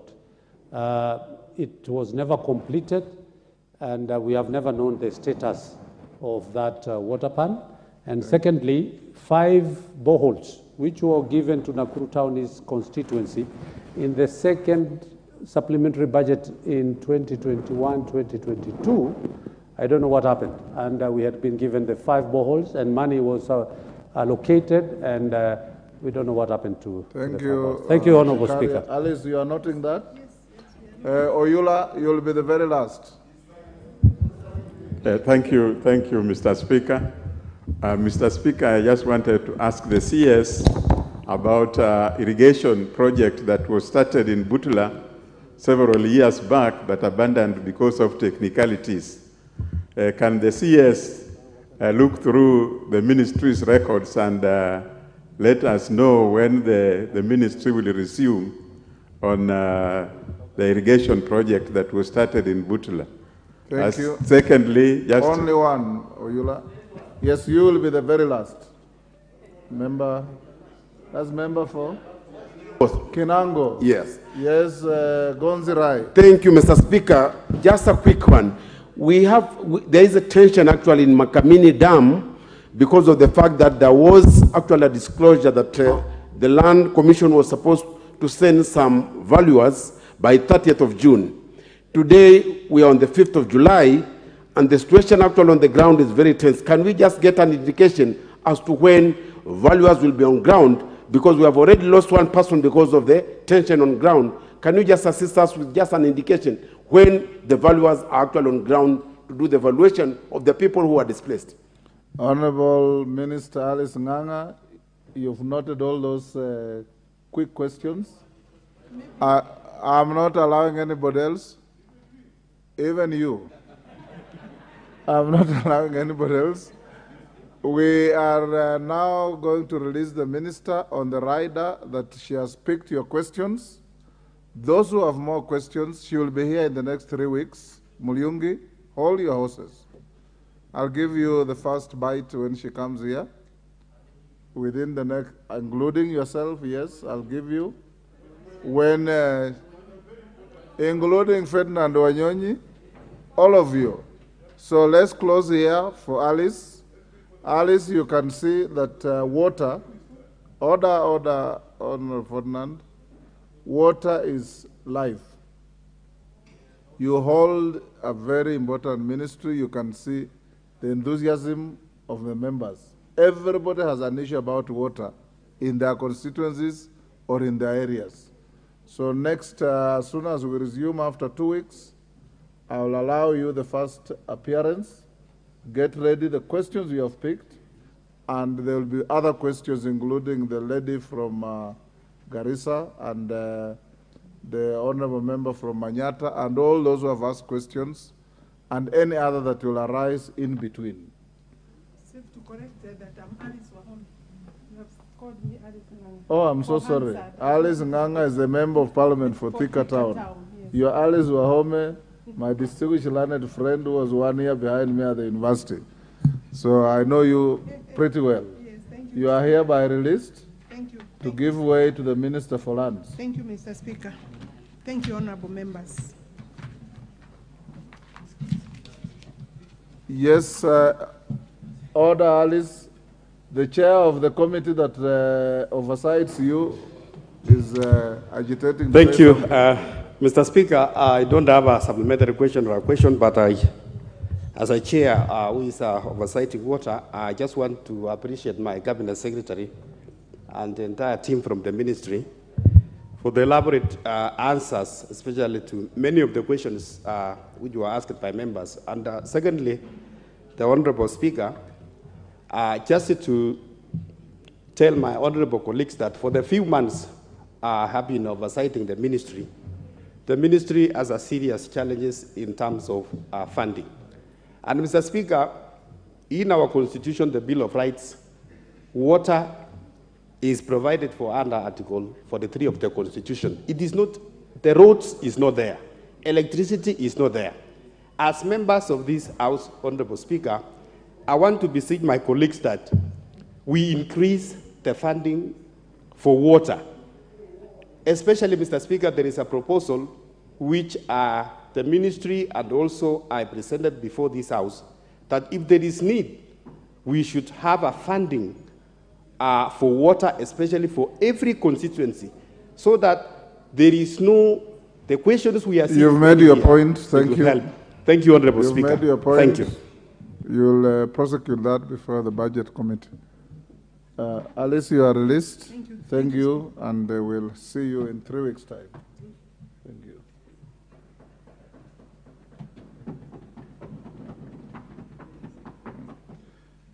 Bring in the Minister for Lands. Lands, Public Works, Housing, and Urban Development.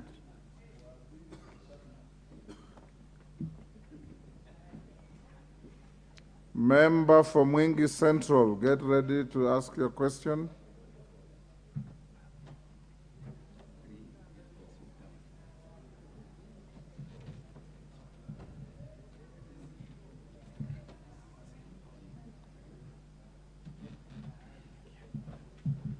Sergeant, the members loudly conversing in the walkway are interfering with the proceedings of the House.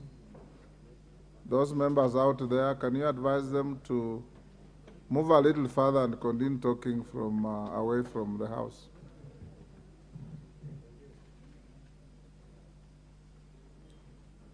Minister for Lands, Public Works, Housing, and Urban Development, welcome to Parliament. We have 1, 2, 3, 4, 5. We have 5 questions for you this afternoon, and we hope we can do better than the water, if we can do in 1 hour. The first 2 questions are coming from the same member, Honorable Gideon Mulyungi of Mwingi Central. So Honorable Mulyungi, ask your question 084 and 085 together. Thank So you, the Mr. Minister can Speaker. be able to answer them. Mr. Speaker, I rise to ask question number 084/2023 to the CS lands. Number one, could the CS explain why parcels of land in Mui-Kom Basin, Mwingi East Sub-County, that have errors in their title deeds have not been resurveyed and the errors corrected? And when would they be resurveyed and the errors corrected? Number two, could the CS indicate when we will land in insecurity-prone areas in Mwingi East Sub-County, bordering Tana River County, will be adjudicated, surveyed, and title deeds issued to the residents? Mr. Speaker, on the Moi-Kom Basin title deeds, I raised this matter in the last Parliament in 2019, and the ministry confirmed it is true there were errors, and they promised to correct. Ask the next question. Yeah, but they kept on saying that they don't have facilitation to go to the ground. Mr. Speaker, I ask question number 085/2023 to the same CS. Number one, could the CS provide details of the contract sum and the contract period for the iMust security lighting project undertaken in Mwingi Town by the State Department for Housing and Urban Development? Number two, could the CS indicate when the project will be completed and handed over to the county government of Kitui for maintenance?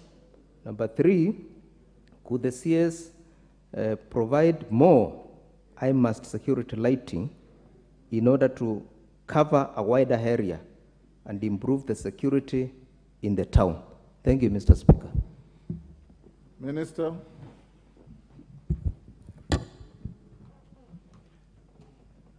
Thank you very much, Honorable Speaker, for inviting me here to come and answer questions from honorable members of Parliament.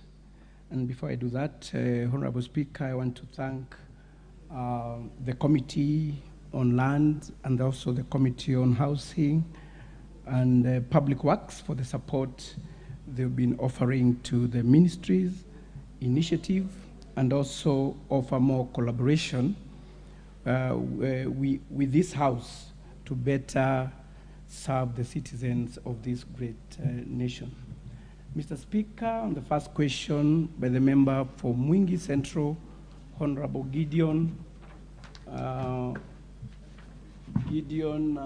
Muliungi, MP, where he requests me to explain why the parcels of land in Moi-Kom Basin, Mwingi East Sub-County that have errors in their title deeds have not been resurveyed and the errors corrected, and when will they be resurveyed and the errors corrected?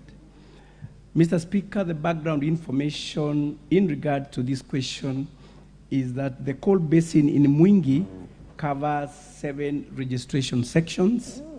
These were registered after the process of land adjudication in accordance with the Land Adjudication Act, Cap 284 laws of Kenya.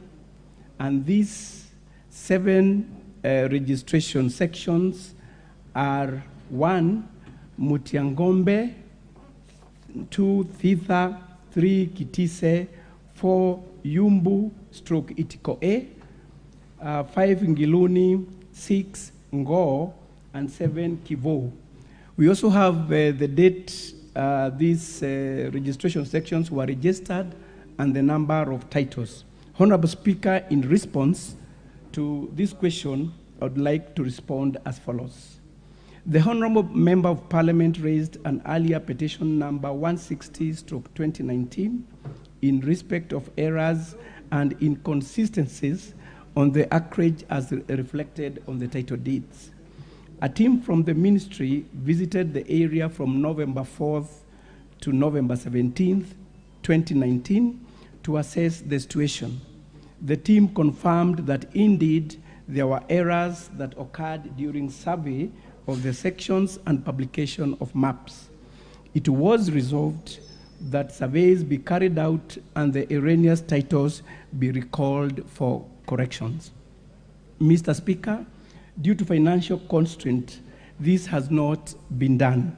The ministry will prioritize to undertake the activities in the financial year 2023-2024. Honorable Speaker, in response to question 2, where we should indicate when we land in insecurity-prone areas of Mwingi East, sub-county bordering Tana River County, will be adjudicated, surveyed, and title deed issued to the residents, I would like to respond as follows. The area was declared an adjudication section named Egamba Kandolongwe on November 24th, 2016, and due to staff shortage, work commenced on April 11, 2022, and demarcation is ongoing. The adjudication process will be fast-tracked so that it is concluded in the financial years of 2023-2024 and 2024-2025.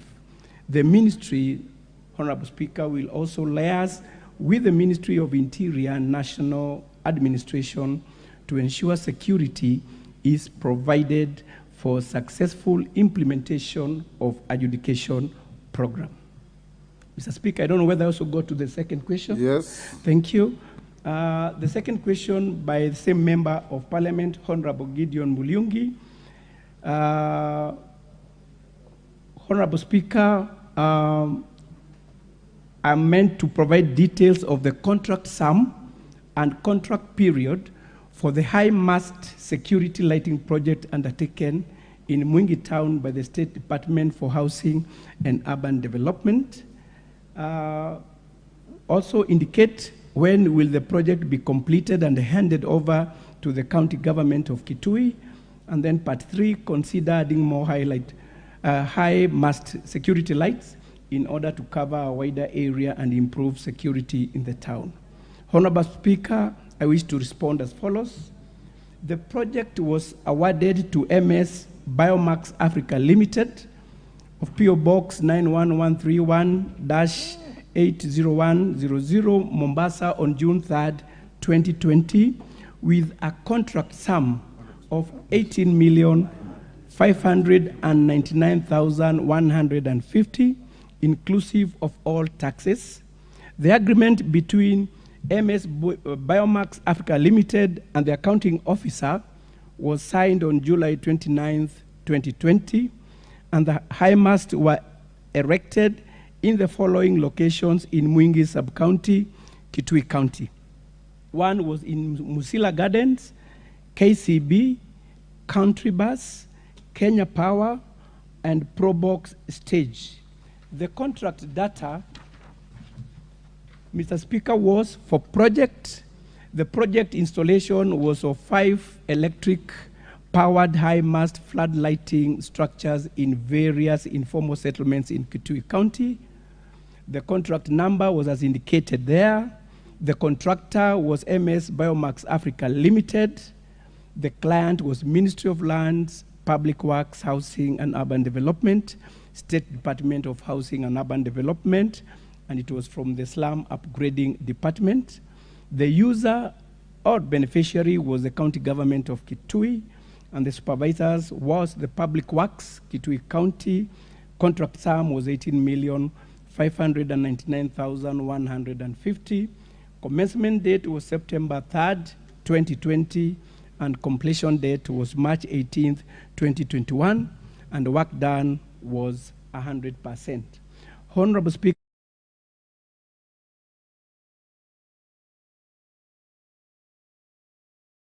of 5 electric-powered high-mast flood lighting structures in various informal settlements in Kitui County was 18,599,150. The contract period of 28 weeks plus a 6-month defects liability period. Then there was the project officially commenced on September 3rd, 2020, and was completed on March 18, 2021. Certificate of practical completion was issued on December 15th, 2021, and the certificate of making good defects was issued on June 15th, 2022. Honorable Speaker, in response to question 2, I wish to respond as follows. There were 2 meetings as well as site inspections to hand over the high masts to the county government of Kitui on January 14th, 2022 and June 21, 2022. The handing over was postponed due to a pending Kenya Power and Lighting Company bill of Kenya shillings 454,720 that was not factored in the contract. The bill has since, Mr. Speaker, been settled, and the ministry is making arrangements for handover to the county government of Kitui. Honorable Speaker, in response to question number 3, the ministry will consider adding more high-mast flood lighting to cover a wider area and also ensure security once the budget is allocated. I submit, Mr. Speaker. Supplementary, Honorable Mulungi. Do you have any supplementary or you are satisfied? Yeah, I have a supplementary. On question number 084, stroke 2223, Roman 1 and 2. Yeah, on Muikom Basin, I think the CS should be very clear and practical on the timelines, because he says within the year. So I need to know within what period will they be going back to the site to start surveying. Roman number 2, on the titling of the border with Tana River, there is only one surveyor on site. He will take ages to complete, more than decades to complete. So could the CS add extra surveyors to support that exercise? On question number 085, stroke 2023, on the IMAST, security lighting. Now, the CS has said that he will consider adding more lights when funds become available. I think budget has just been read. He should be telling me, is there provision in the budget for additional IMAST or not, so that it is not a story. Thank you, Mr. Speaker. Thank you. Hold, Mr. Minister. Omboko Milemba. Thank you, Honorable Speaker. These questions had been forwarded correctly, so I'll just ask them as they were, though they did not appear on the order paper. Could the Cabinet Secretary explain why Muhaya Sub-County has not been having a land control board since 1919? And number 2, why is the Muhaya Sub-County not appearing in the newly gazetted list of land control board members for the respective sub-counties around the country, despite the Vihiga County Commissioner having submitted the list of the nominees for all the sub-counties in Vihiga? Thank you, Honorable Speaker.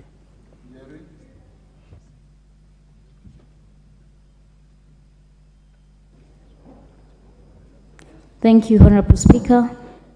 Could the CS provide information in regard to the titleage of South Ngariama land, including the procedure and rationale of adjudication process being undertaken, to whether the ministry is relying on the original mapping done by GeoAcre Limited, and if not, indicate which one and the rationale for the same. Thank you. Thank you, Speaker. Can the CS also inform Nairobians, especially the schools, Lavington Primary School, Mudangari Primary School? Why is it first Mudangari, the title to date? You will never find it even in the lands ministry. And after digitization was done, Mr. Speaker, we affected so many things. Lavington Primary is 21 acres, and right now it is so encroached, and if possible, we can meet him with all the stakeholders to ensure we deal with the matter once and for all.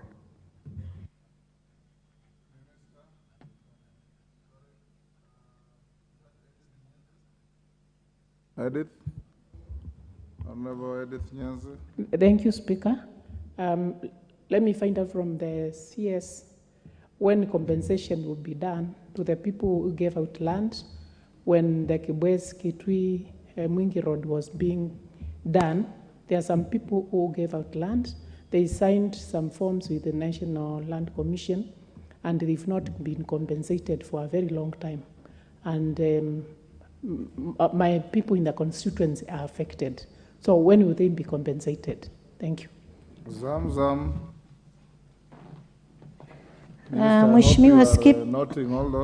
Mheshimiwa Spika, ningependa kumuuliza waziri kule Dongo Kundu ambapo wameanza special economic zone pale. Kuna wakazi ambao walikuwa hapo miaka mingi sana, walikuwa na mashamba eka 10, 20, lakini wanalia kuwa wanapewa 50 by 100 na saa zingine unapelekwa sehemu ambazo hata hawawezi kukaa vizuri, sehemu ambazo ni tata katika ardhi. Kwa hiyo ningependa kujua umewapangia vipi wakazi wa Dongo Kundu na watafidiwa vipi mashamba yao? Asante sana. Minister, can you answer those supplementary? I'll come back to you. Minister. Thank you very much, Honorable Speaker. In regards to the first question, 084-2023, I want to assure the Honorable Member that there is a budget allocation of 100 million towards the project of high masks. And it's good also to note there were areas that were never even got those facilities. So once we look at this budget, then we'll be able to see whether we can have additional high mask security lights. So it's good to note that we cut across all the counties and kindly appreciate what you got first. But I can assure you, once funds allow, we are going also to have additional. On allocation, the other issue is on the Amuhoya. Yes, Amuhoya. Yes, we have areas that were left behind on the Lands Control Board. What we do as a ministry, we write to the county commissioners who, through their DCCs, are supposed now to come up with names and then forward them to the ministry for gazettement. So what I want to assure the honorable member is that I'll take up the issue, but also you can visit the ministry so that we can follow it up with you. And it's unfortunate that the constituency has stayed for such long without a land spot.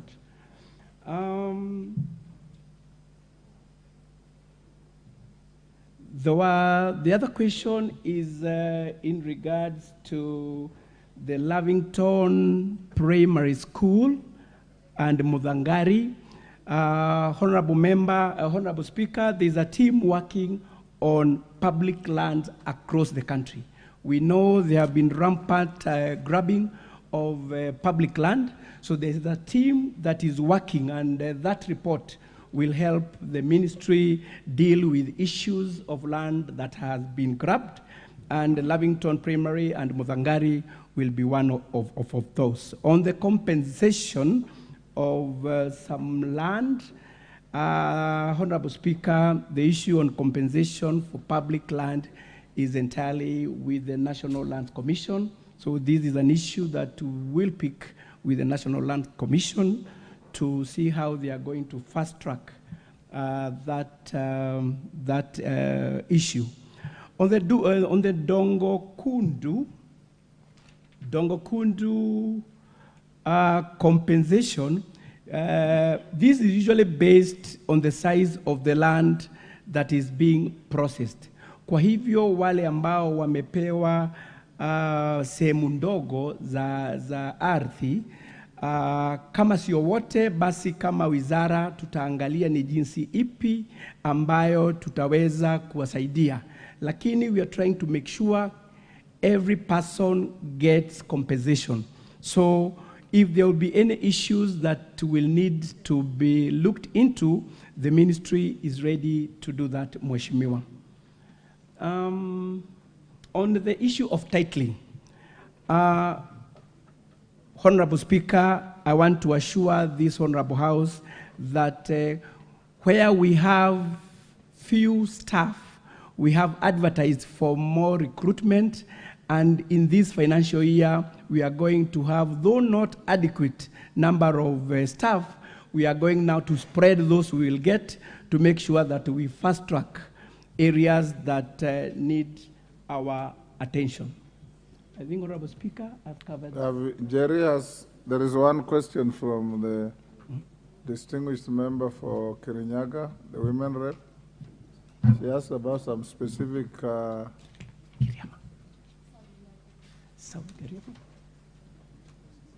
Jerry, can you repeat your question?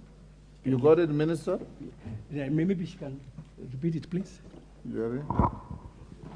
That's in order. I almost complained, Honorable Speaker. Thank you. My question, CS, could you provide information in regard to the titleage of the South Ngariama land, the procedure and the rationale of the adjudication currently being undertaken, and two, whether the ministry is relying on the original mapping done by GeoAcre Limited, and if not, indicate which one and the rationale behind it. Thank you. Thank you very much, Honorable Speaker. With the South Gariama land, there is a team that is working to make sure that that process is done, but I would request, Honorable Member, you can visit us in the ministry so that we can look into the whole issue and do that process seamlessly. So I would request that you visit the ministry so that we can handle that issue with you and other leaders. Thank you. Yes, Jeanette. What about Jeanette? Give Jeanette the mic. Mr. Speaker, I want to seek your indulgence on a matter. Mr. Speaker, when the cabinet secretaries come here, most of them, their answers to certain questions is, you can visit us in the office. We don't want to visit. We want answers here in Parliament. This is our place of operation, Mr. Speaker. We don't want to go and take tea in the offices. Indeed, Minister, once a question comes to the floor as a property of this House, it no longer becomes a private engagement between any member and the minister. So try as much as you can to answer questions. Where you don't have ready answers, we can indulge you to write to the House, and the member will be notified, or we will call you within the shortest time possible to answer questions that you may not have been having the facts readily available to you. But we discourage this camaraderie of moving away questions from being the House property to a private engagement between a member. The moment I approve a question, it ceases to be an engagement between a member and the minister. It's a property of the House.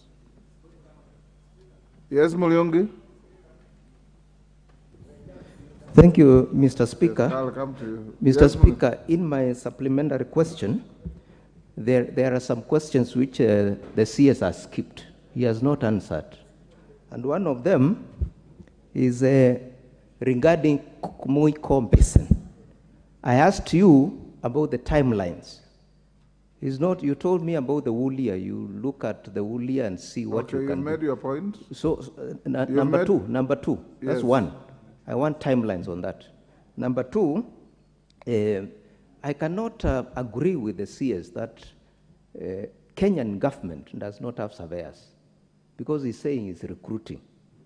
How do you recruit to supply surveyors? Ask him a question. So CS, can you assure me that you are going to add more surveyors at the border of Tana River for surveying the land? Thank you. Thank you. Oundo, what is the problem? Probably It's just a matter of a policy matter, and I want the Cabinet Secretary, and picking up where Honorable Beatrice Elachi had left about Kileleshwa Primary School land. I'm sure the Cabinet Secretary is aware that many primary schools, public primary schools in this country, have no titles, have no ownership registration documents.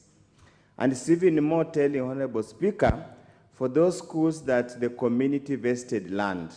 And we have cases where the patriarch or the matriarch who gave out land for the particular school never completed the process. Many of the primary schools, because of delayed in transfer of funds from the national government, are unable to put in funds to acquire title because they require a government surveyor. A government surveyor would want to be facilitated transport, paid for lunch, there are certain payments to be made. Can the minister probably in due course with his team come up with a very clear policy framework that will reduce the burden and the cost of the impoverished schools so that they can be given some kind of remission, they prepare and acquire titles to avoid encroachment and the so-called referred land grabbing, which does not even exist in practice. Thank you, Honorable Speaker. Minister. Honorable Speaker, for the Mui Coal Basin issue, as I said, we are going to have it done in this financial year 2023-2024, and I want to assure the honorable member that once funds are released within 60 days, we will have done that work. Two, for the surveyors, for our staff and surveyors, we are mobilizing. We'll mobilize those whom we have, and I can assure you that work. The one surveyor will be added, and we'll have more of them now working towards doing that work. Honorable Speaker, as a ministry, we have a titling program for all public learning institutions. We have a committee that is working towards that, and through our national titling program, we are going to issue titles to all learning institutions without charging them anything. So we know that most of those learning institutions have been grabbed, and what we'll do for those who have grabbed, once that committee comes up with that report, then we'll make sure that land reverts back to where it is supposed to be. So there's a national titling program that is working towards public learning institutions, and we are working so closely with the Ministry of Education to achieve that. Thank you. Yes, Oundo. Honorable Speaker, unfortunately from our training, when you make a pronouncement, there must be deliverables. And the one of the deliverables, the time when to deliver. When a lady conceives, it's expected after 9 months, not more than 9 months, they deliver. What is your question? Can the Cabinet Secretary give us exact timelines when that program is going to be actualized, come to an end, and what are the deliverables? Thank you, Honorable Speaker. Yes, Minister. Yes, thank you very much. Honorable Speaker, this is an ongoing program for the last 2 years. Of course, we are meeting, we are facing challenges, but I can assure you there are institutions today that already are titled. They have their tenure of ownership.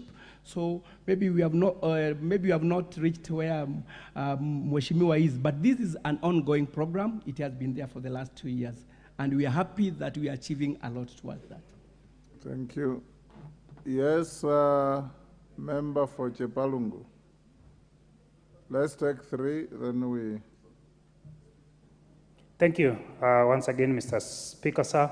I have a question, and I know this answer maybe will come next when the minister will be in the house.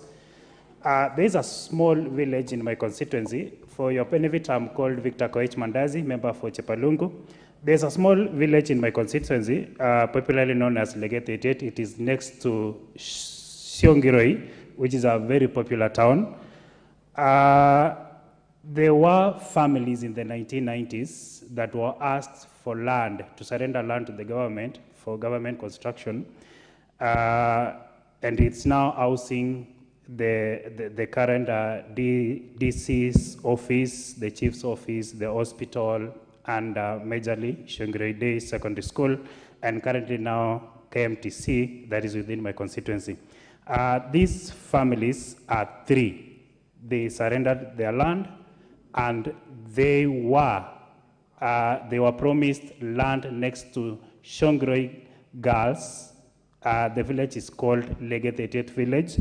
Up to now, there are 300 families without proper documentation. My question is, now that maybe you're not aware, what amount of time would your office require to make sure these persons living next to Shongiroi Girls High School have proper documentation for their land? Thank you, Mr. Speaker. Kaluma.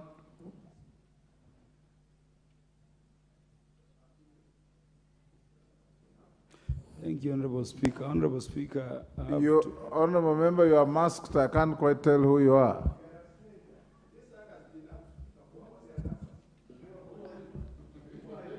Kirima. It's Honorable Kirima.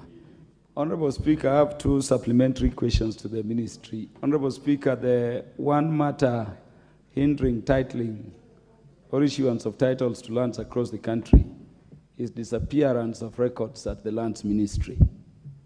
And therefore, my question is, how is the ministry dealing, or what measures is the ministry taking to ensure that records relating to land that disappear at the ministry are replaced and restored to the owners to enable not just titling, but also the rightful owners to engage in transactions? Honorable Speaker, we have several parcels of land across the country, and even those where some including ourselves, are taking mortgages, which cannot be traced at the ministry. What measures have you instituted? But lastly, Honorable Speaker, when we hear titling, more so for us coming from Homa Bay County, it is like stories. Places like mine in Homa Bay Town constituency, the village area, even my own ancestral land on which I've built my home, we don't have titles.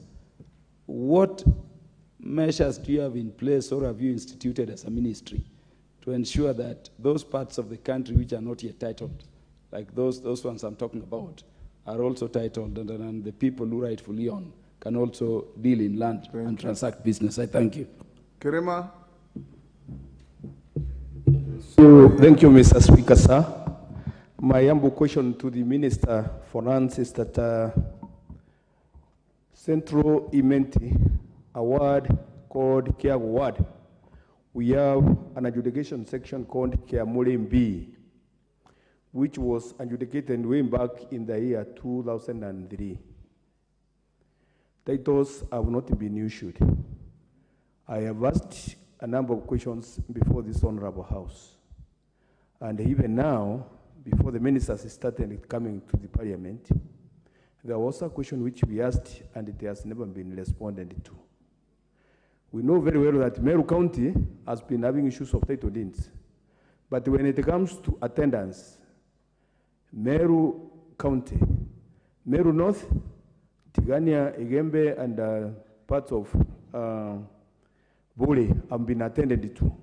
Why is Central Imenti not been attended to as relates to issuance of title deeds in that remaining section, which borders the Raka sub-county of Tarakanidi County? Who are those who prevented it to be issued? And why has that gathering not been, has not been honored, Mr. Minister? Thank you, sir. Minister, can you answer those? Thank you very much, Honorable Speaker. The issue of the Chepalungu, where families were displaced and surrendered their land, where government institutions were built. Honorable Speaker, that the issue on compensation of government land lies with the National Lands Commission. So what I will do, I'm going to liaise with the National Lands Commission on this issue so that next time I come, Honorable Speaker, I can be able to give light to that particular question. On the disappearance of land records, Honorable Speaker, we are aware as a ministry that this has been a big problem, and that's why as a ministry we took that bold step of digitizing all our land records. We started with Nairobi, where now we are scanning all the land documents ready for digitization, and from there we are going to move to all other registries in the country. Currently, what other registries are doing is arranging documents ready for scanning so that we can be able to have all those records in the Adisasa platform.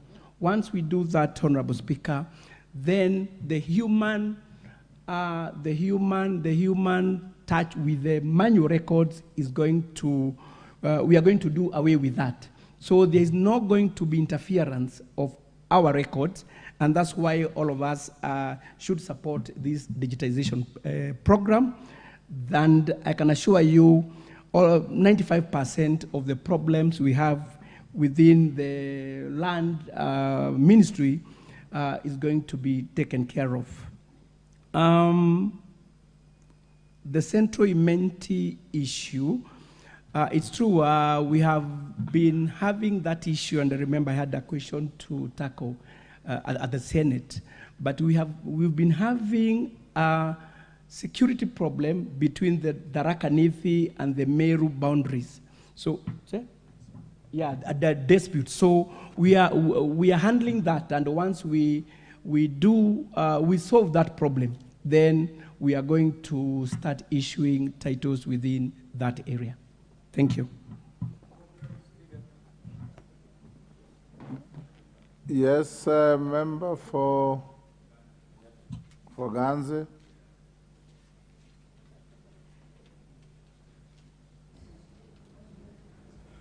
Okay, thank you, Mr. Speaker. I have two supplementary questions. Only one.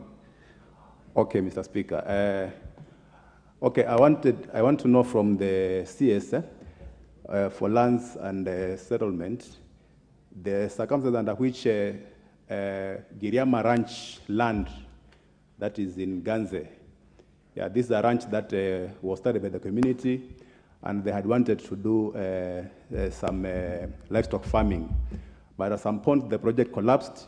But what is not clear is how that title deed for that land, which was freehold, at some point it turned to leasehold, and only a few people now are owning that property.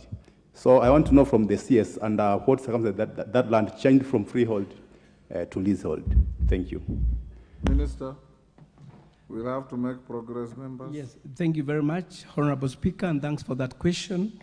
Honorable Speaker, I wish to respond to that question in the next meeting because it was really not part of the questions that I was handling today. And also, Honorable Speaker, I would ask for your indulgence that maybe the supplementary questions be based on the questions. Not necessarily, but that's a fair request. Caleb Amisi?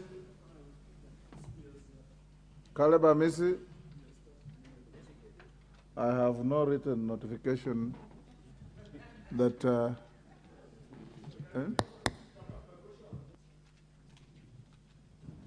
requirement, Honorable Wamboka, is any member who is unable to come and prosecute his question must write to the Speaker to inform the Speaker of one, his inability or her inability to be in the House, and to nominate and designate a particular member to prosecute the question.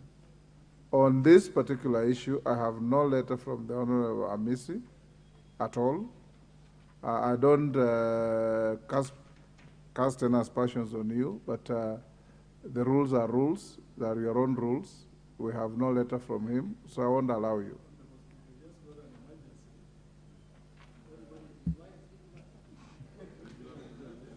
Next question, Jack. Yes. Ordinarily, I would have dropped the question, but in this mix, we will stay it for the next time the minister comes. David Gikaria. Question.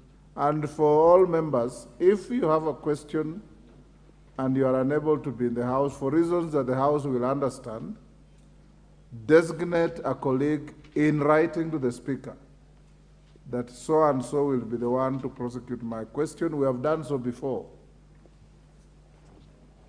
Yes, Thank Gikaria. you. Thank you, Honorable Speaker.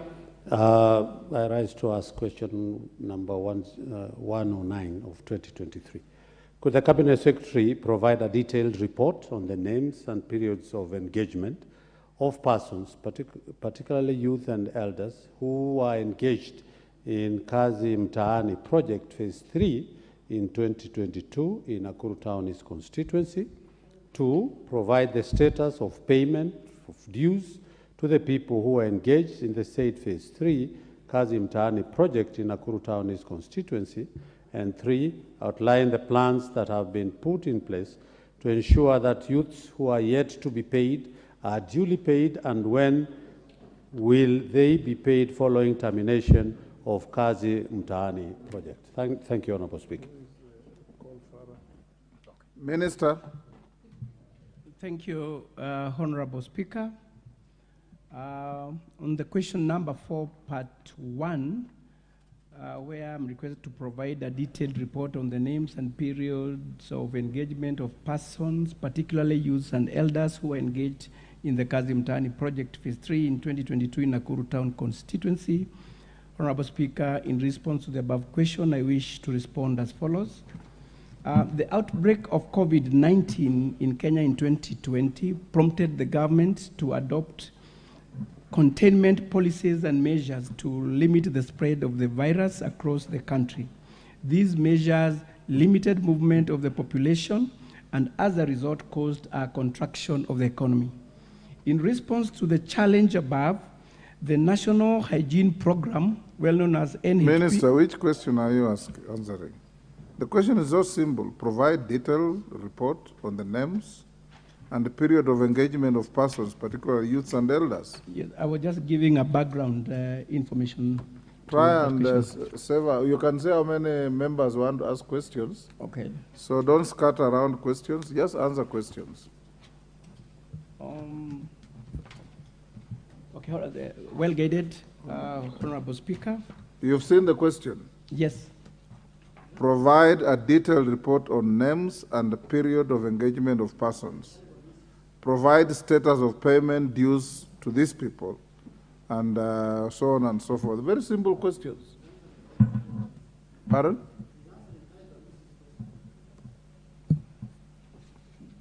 We are on question 109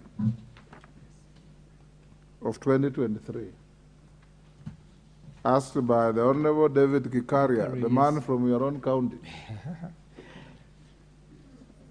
Yeah. Thank you, Honorable Speaker. The following is the summary of persons who are engaged in Kazi Mtaani project in Nakuru Town East constituency across the 2 cohorts. There's a table there, Honorable Speaker, that gives the cohorts. We have the cohort under number 1 that we had 3,240 workers. Then we have the cohort 2 that had 3,134. Then cohort 2 of R1, 3,415, and then cohort 2 of 3,415. Plans to clear this, Honorable Speaker, is that the State Department of Housing and Urban Development has a cash requirement of 1.206 billion to pay all workers who worked in the counties where Kazi Mtaani phase 3 was implemented. In the financial year 2022-2023, the approved budget was 2 billion for that program.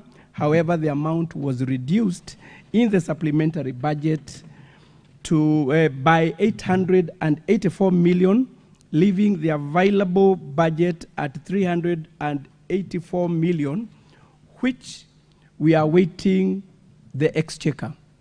Thus, there is a budget shortfall of 882 million, and upon availability of these funds, the State Department will be keen to clear its unpaid bills. Honorable Speaker, the following is also a summary of the dues paid and unpaid for the Kazi Mtaani workers in Nakuru Town East constituency. As shown there, number one, we have cohort 2 and round, under cohort 1R1, workers were 3,240. The payment dues is 4,959,951, and the status as it is today, it is paid. Then we have number 2, we have 3,134 workers where the payment dues was 12,480,280. That was also paid. Then we have the number 3, 3,415. Payment dues was 10,667,300, and the payment was also paid. Now, the last one of 3,415, we have 13,748,305, which is unpaid. Annexure 3 is a detailed report of workers who were engaged in Kazi Mtaani project, Nakuru Town East constituency. It contains the list of all the workers who are engaged in Kazi Mtaani project in phase 3 from Nakuru Town East constituency. I submit, Mr. Speaker.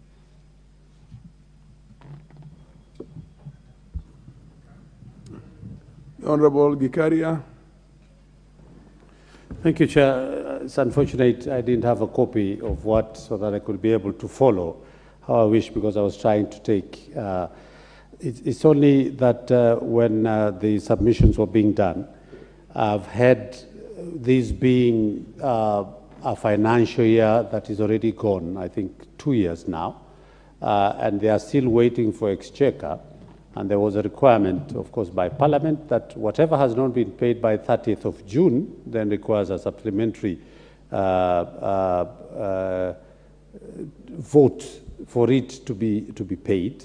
I would want to know from the Waziri whether the ministry has put that in place to have a supplementary vote to be able to pay that. And secondly, the 13 million that is unpaid in Nakuru Town East constituency, I would want Waziri again to give some timelines as to whether it was budgeted in this financial year 2023, 2024.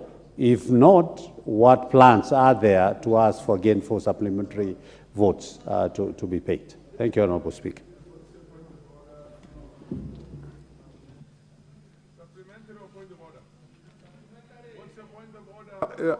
Order.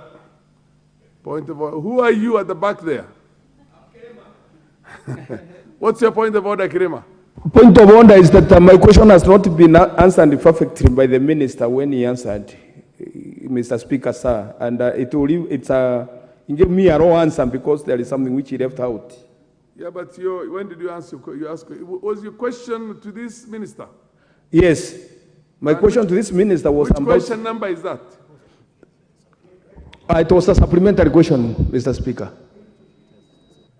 It is passed. The supplementary question on another question. Can you give him the mic? It was a supplementary question of which he answered, but he did not give satisfactory answer because he told me... A supplementary question on a question that we have already gone beyond. We have gone to the next question. A matter is life in the House when it is life. When you proceed to the next order or the next question, that matter ceases to be any issue for discussion at that time. Unless, of course, there's an undertaking on when he's going to give you an answer, whether you should go to his office, and in which case then you want a definitive response as to when you will get the answer. You know, Mr. Speaker, sir, if you can give me a chance, you can get what I asked so that I can get it from the minister himself so that I can know the way forward. I asked about the title deed of Kiamurimbi, and then, Mr. Minister, you know you had chosen a commission, the Andrew Ligare Commission and the Ogongo Commission, which gave you an answer of what you are supposed to do. Why have you not implemented the results of those commissions up to now? Just as simple as that, Mr. Speaker. You were supposed to rise on that point of order at the appropriate time. You're rising on a point of order on a Thank you, Mr. Speaker. But of course, the minister has had this, and I think the minister, you then make sure that you give your answer at the appropriate time by sending it to the House here. And the House will take note of that, and the honorable member will be notified. Yes, the MP for Kirinyaga, women. Mr. Speaker, I rise on a point of order. I want a commitment from the CS on whether he will respond in writing or whether he will respond when he next comes to the floor, because the people of Southern Gariama need an answer, and I am the mouthpiece for them here in Parliament. Thank you. Clearly, the PS, while he is responding to the supplementary questions, will also give an undertaking on all those questions that are pending, that essentially the members of Parliament will need to have answered and the answer brought to the House. I think the position is very clear. When a question is raised on the floor of the House, it becomes a property of the House. So then you can send it. Yes, what's your supplementary order? The lady called Elachi, what's your point of order? Okay, what's your supplementary? Order. You cannot have two supplementary at the same time. Order, honorable member. Thank you, Mr. MP Speaker. Nyando, take your seat. Thank you, Mr. Honorable Speaker. Beatrice Elachi is a full member of this House. She's not a half member such that when she's already given an opportunity, you want to override that opportunity for you to be given an opportunity. Go ahead, Beatrice. Thank you, Mr. Speaker. Mr. Speaker, my supplementary question now goes to the CS on a matter that is in Kajiado, a land reference 462, a parcel of land that was taken by Kenya Railways when they were doing the standard gauge railway. This is land for old women who live in Dagoretti North. They have gone through a very hard process, Mr. Speaker, and I would wish the CS to now undertake that the registrar in Ngong knows about this issue. He has taken these women for the last 3 years, going around until they went to court. They have won in court in Kajiado. They have come back to Railways, and now Railways is telling them they have to go back again to the registrar in Ngong, who at this moment, we can't even find him or even the file. If Nyando, you can ask your supplementary questions so that the minister can answer a number of supplementary questions at the same time. Proceed.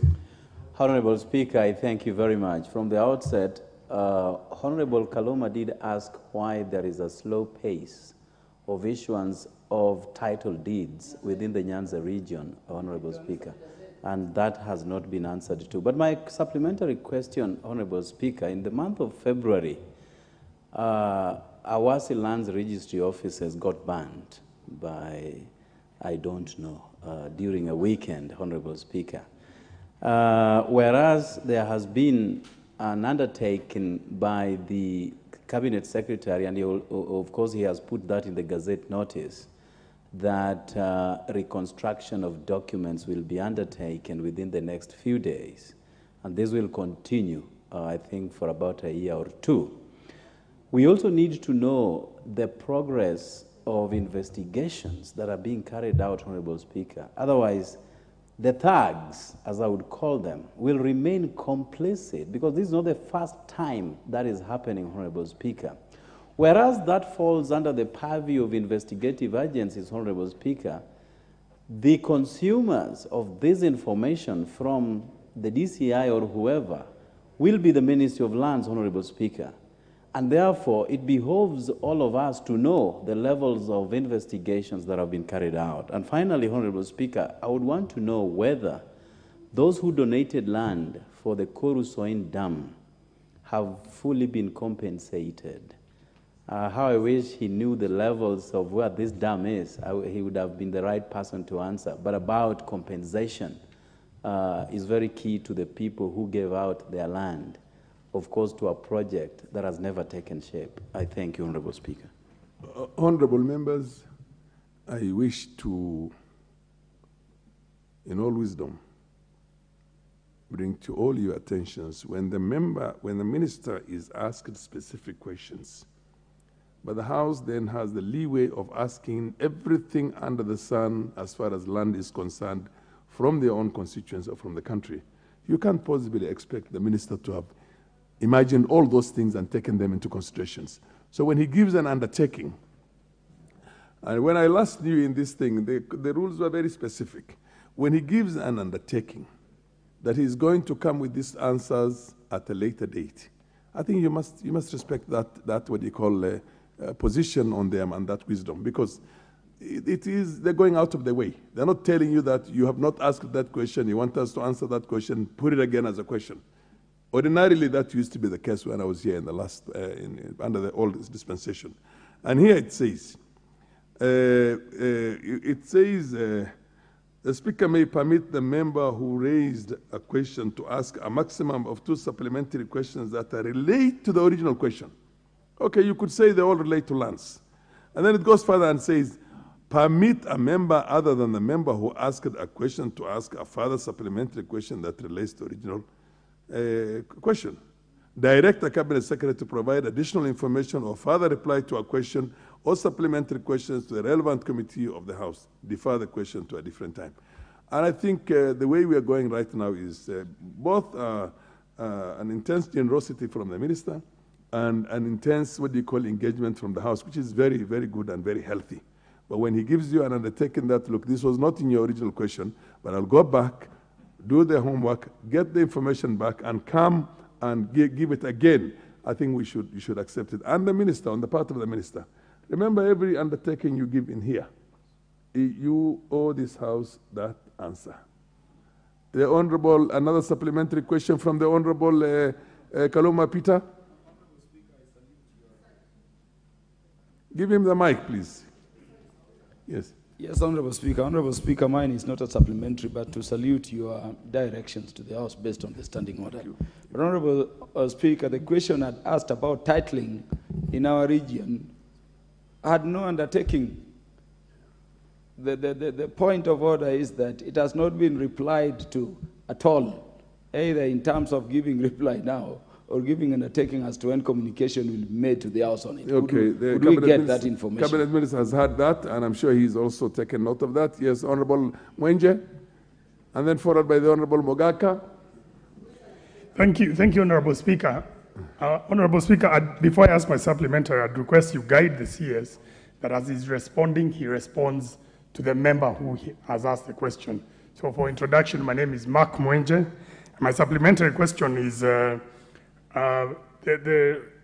in Nairobi, we had cohort 2, round 2 of Kazi Mtaani, 36,726 workers and 3,239 supervisors who till today remain unpaid. As I listened to his response to the Honorable Gekaria, he did not give a timeline of when the ministry intends to pay these youths, not just in Nakuru, but also this 36,000 in Nairobi. So can the Cabinet Secretary give a commitment, give timeline? And if the government does not want to pay these people, can he say so, that they do not intend to pay the people of Kazi very well. And, Thank you, wait, Honorable CS. Take a few more supplementary. Mogaka. Thank you, Mr. Speaker, sir. And Mr. CS, thank you for coming. I want, Mr. Speaker, the Minister, my name is Stephen Mogaka, Member of Parliament for West Mugrango constituency, which houses Nyamira County. I want, Mr. Speaker, the Minister to note and at appropriate time tell this House whether he is aware that there are fake title deeds emanating from the Nyamira land registry. And if so, when the ministry is going to conduct an audit and ensure that the fake title deeds in circulation are either destroyed and the architects of and authors of that crime brought to book. The second supplementary question is for the minister to give me an undertaking to give me an answer as to whether the people whose land was taken to construct the current Nyamira County Hospital, whether they were ever compensated, and if not, when they are going to be compensated. Similarly, road expansion has been undertaken by the county government in the last 3-4 years, and a lot of demolition has been undertaken in the process of the expansion of road networks. Why is Nyamira County never compensated? Why is the Compulsory Land Acquisition Act not applicable in Nyamira so that people's property gets encroached by tractors, demolitions happen, and loss is afflicted on innocent Kenyans who have approvals for the constructions that have been undertaken? Mr. Minister, kindly give me an undertaking that you will bring this answer to the House during your next coming, or invite me to collect it and tell the people of Nyamira. Thank you, Mr. Speaker, sir. Chesumei Manyata, MP for Manyata. Okay, proceed. Honorable Speaker, thank you very much. I want to ask, Honorable Speaker, a few weeks ago, I listened to His Excellency the President in a church service in Isiolo, giving a directive that there should not be NLC doing valuation of land and at the same time paying for that compensation. And Honorable Speaker, I would like to hear the implementing ministry of such a directive from the President, giving us what they are doing, and because the Minister has clearly said that he has to consult on issues compensation of land with NLC. Does it mean that NLC right now is stuck waiting for his directive, or it's the other way around? Honorable Speaker, I'm saying that with the question of one of the ring road that was constructed in Embu in 2019. Today, members of the public that gave their land have never received a penny of compensation when that road was constructed, Honorable Speaker. Thank you. The MP for Mandera North.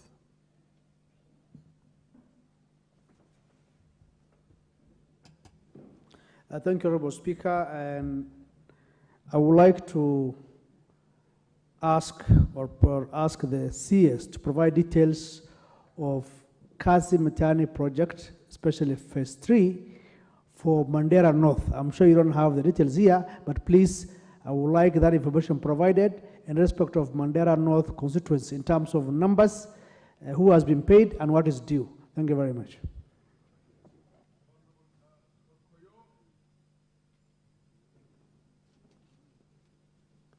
You take just 2 more and then...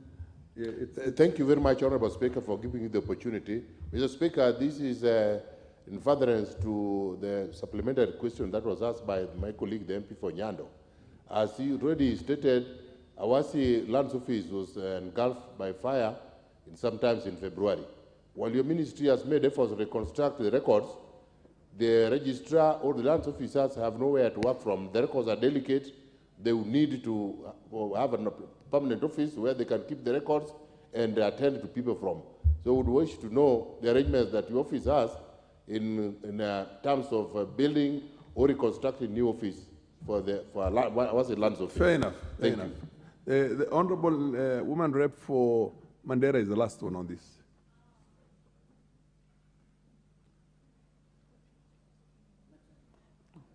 Give her the mic, please. Thank you, Honorable Speaker. I wanted to ask the CS about the Ministry of Works Sports Club in South Sea. Honorable Speaker, when I was in school, in the late 90s, MOW was vibrant. It had a swimming pool, sports facilities, gym, The place now is dilapidated. As much as it's open to the public and people actually subscribe to pay subscription fees for membership, it's not up to standard. And it sits on huge chunk of land. I wanted to ask the CS what plans they have, if they can actually privatize it, lease it out, or they just want to let it go as it is, because it's a waste of public resources. There are staffs that are there, facilities are there, but it's not functional, it's not up to good use. Yeah, that's my question. Fair enough. CS, the chair does understand that you could not have possibly imagined all these questions before you came in here. Please give the right undertakings and make sure that you stick to your words at a later date. Thank you. Thank you very much, Honorable Speaker. Starting from the last question in regards to public works, yes, it's true the South Sea Public Works institution is not as it is supposed to be, but we want to take that undertaking. I'm taking that undertaking that now that we can see light at the end of the day in terms of funding, we are going to work towards improving that facility. Also, on the Nyando, our Nyando registry, it's true it went down, but just one moment.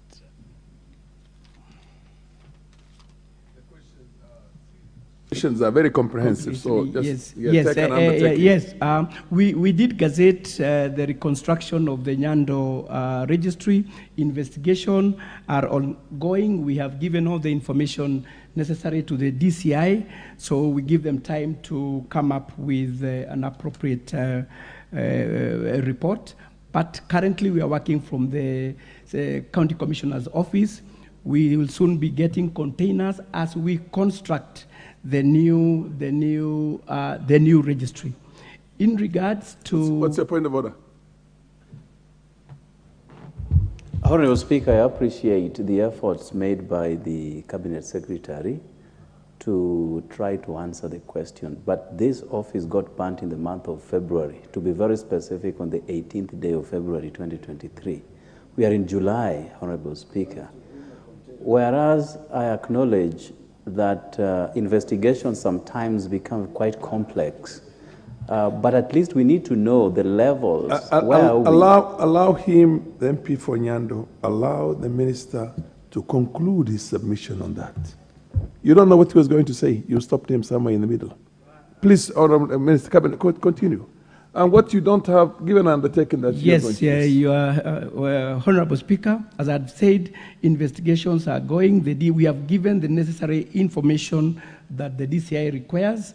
So mine is to just take an undertaking that we are going to make a follow-up and make sure that such incidences don't happen again. So we are going to follow up with the DCI to see that we get the required information. And report back to this House. To this House. On the remedial, what do you call steps you're going to take? Right. Because what they say is that there are remedial steps that are required as a matter of urgency, so give that undertaking. Thank you. Thank you. Also, now, there were 3 questions based on Kazi Mtaani, the one that had been raised by Honorable Gikaria, Honorable Mwenje.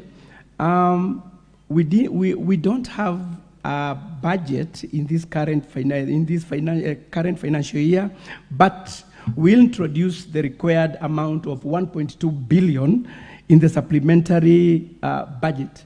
Well, the 1.2 billion will cover all the bills that had not been paid across the country. So it's will not only be Nakuru Town East, but all the other counties and other constituencies that the Kazi Mtaani youth had not been paid. So that's another undertaking that I'm also taking. Also on compensation of roads in Nyamira, and also was it Kajiado by Arachi. We are going to consult. I'm going to follow up with the National Lands Commission because that's their role so that in the next, once I come, I report back to this honorable. Perfect, House. perfect. Don't think I've... on the issue of titling, the government is issuing titles all over. So we are not discriminating against any region. Now that we have adequately been financed, we are going to cut across all areas that are mature for titling. Any Kenyan who has documents that prove land ownership, all of them we are going to make sure that we provide titles. So as a ministry, we are going to work very hard to make sure that across the country we give out titles to our citizens. Thank you. The point of order. Honorable Kaluma, I think you are seeking a specific undertaking on your specific issue. Honorable Minister, there were specific issues raised for... Order. You raised for which one? You raised for? For Homa Bay region, and then for Kirinyaga and Mandera. So can you give... As if we are Order. Speaker, give Honorable Cabinet Secretary, please give specific undertakings for those three sticking out things that were asked by members of an interest in here. Honorable Speaker, for Homa Bay, yes. The issue was, if I would kindly ask the Honorable Member maybe to repeat that question, kindly. Proceed, Kaluma. I thank you, Honorable Speaker. Honorable Speaker, the issue was that Homa Bay region has been neglected on titling, and I mentioned even my own land, my home ancestral land, has no title. And so the question was the specific measures to secure titles for those regions so that we can also transact in land. It is wrong for the CS to say we are titling anyway. Honorable CS. Could I get specific undertakings in terms of the timelines and measures? Point taken, Honorable Colbert. Honorable CS, the issue here is Migori County. Am I right? Sorry, Homa Bay has never had any titling since independence, and I think here is something that sticks out. And then, of course, the Honorable woman rep from Kirinyaga also has a similar situation, and the Honorable MP for Mandera North. Maybe you could give them specific undertakings for all the three of them that you will report back to the House on the areas that they had concerns about. Thank you very much, Honorable Speaker. On Homa Bay, I want to tell the Honorable Member that I was in Homa Bay. They have a very active registry. Maybe what I would want to know is specifically which areas, because I was there, I visited it, and unfortunately, I had a quarrel with the registry because of the way the records had been kept. However, I'm going to send a team there to make sure that all Kenyans living there are taken care of as far as titling is concerned. And report back to the House. And report to this Thank you. House. Kirinyaga also on the same? Yes, all of them. And Mandera North, on Lamu East is also in a similar situation. Can you ask your supplementary question on the same so that we are able to exhaust all this? Asante, Bwana Spika. Swali langu kwa waziri, Mkokoni, Lamu East, awamu ya pili ya upimaji.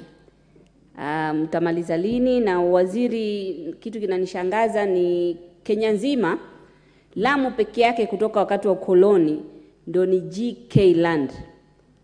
Lakini sehemu zingine zote utaona community land. Una mipango gani ya kusuluhisha hili? Kwa sababu hata kule zikiekwa labda ni ranches, lakini ile ya community land Lamu hakuna kitu kama hiyo. Kwa serikali hii ya Kenya Kwanza, naomba hili lifanyike.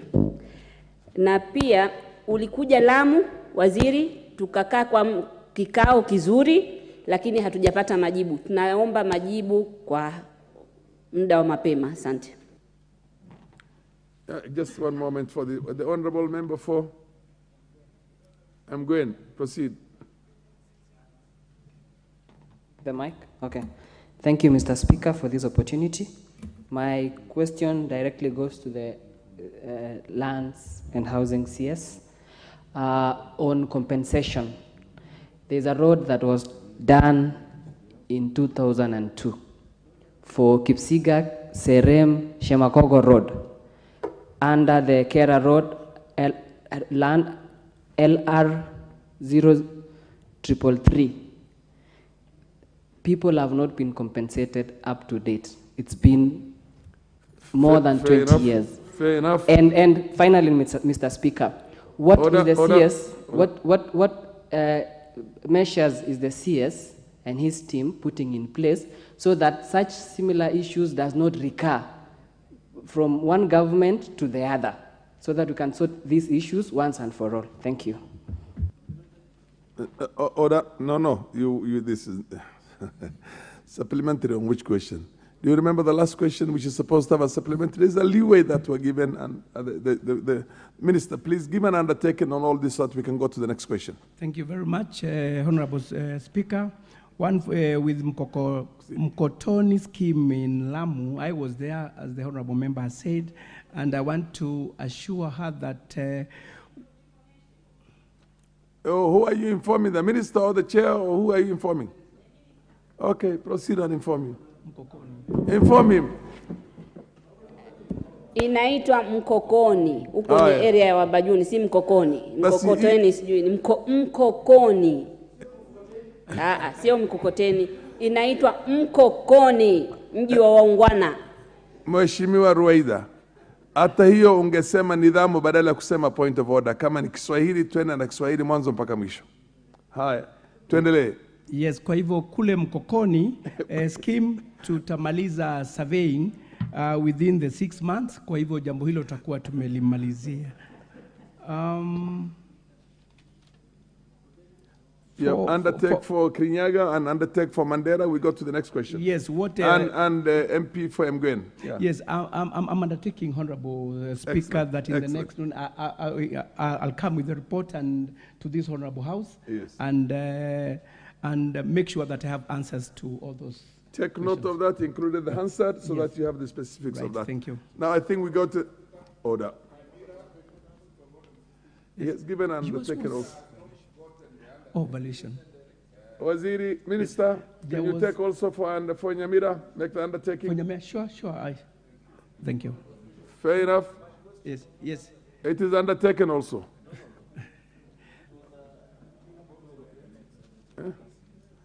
Yes, it's to do with the NLC and us. Yes, there was that pronouncement, but what we are doing is that within the law, we have been in touch with the AG's office, and we are looking to ways of amending the act so that we are in line with, whatever we do will be in line with the law. So there's consultation between the ministry and the AG to make sure that we align to what next question. Question number 117, MP for Mpakasi West.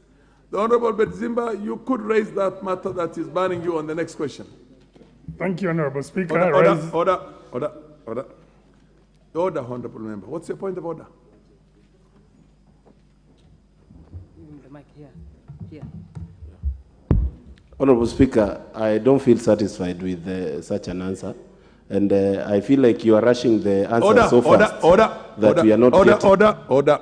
The basic rules you learn in a very special way is that you do not cast aspersions on the conduct in which the chair is running this house.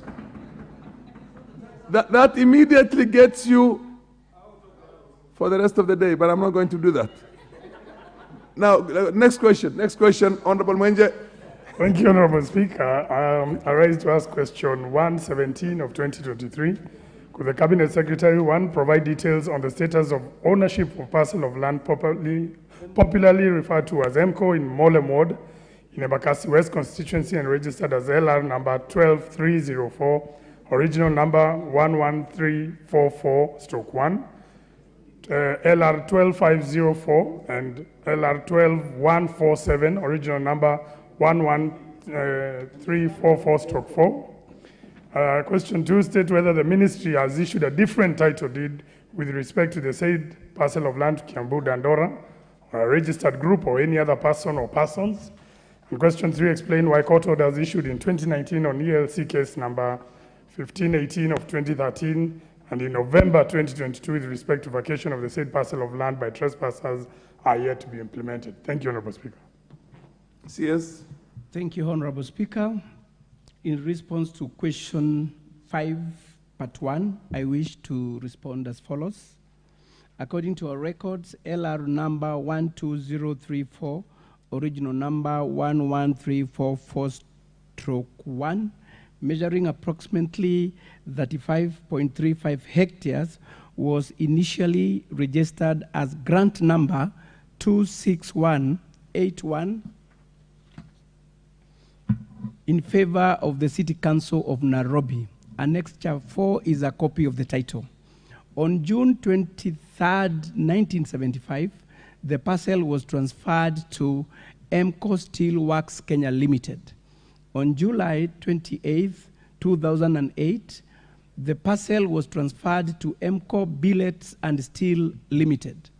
On April 4th, 2018, the parcel was subdivided into 2 portions, that is LR number 12034/2, measuring 4.920 hectares, and LR number 12034/3, measuring 29.42 hectares.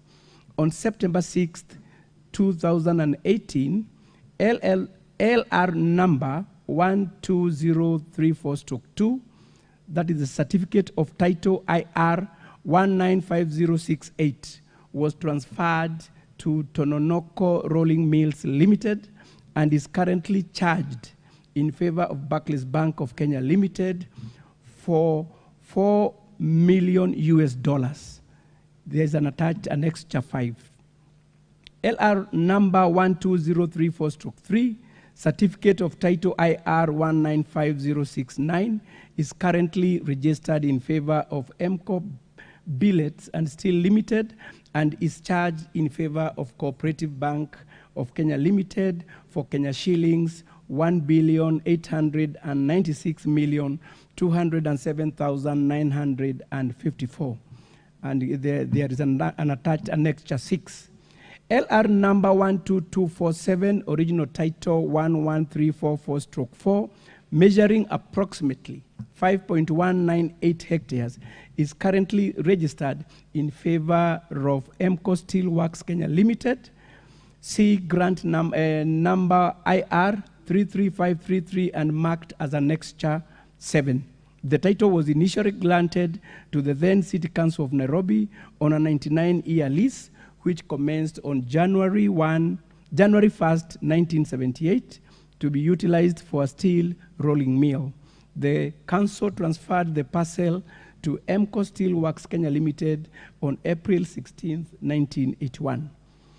LR number 12504, measuring approximately 10.06 hectares, is currently registered in favor of Emco Billets and Steel Limited.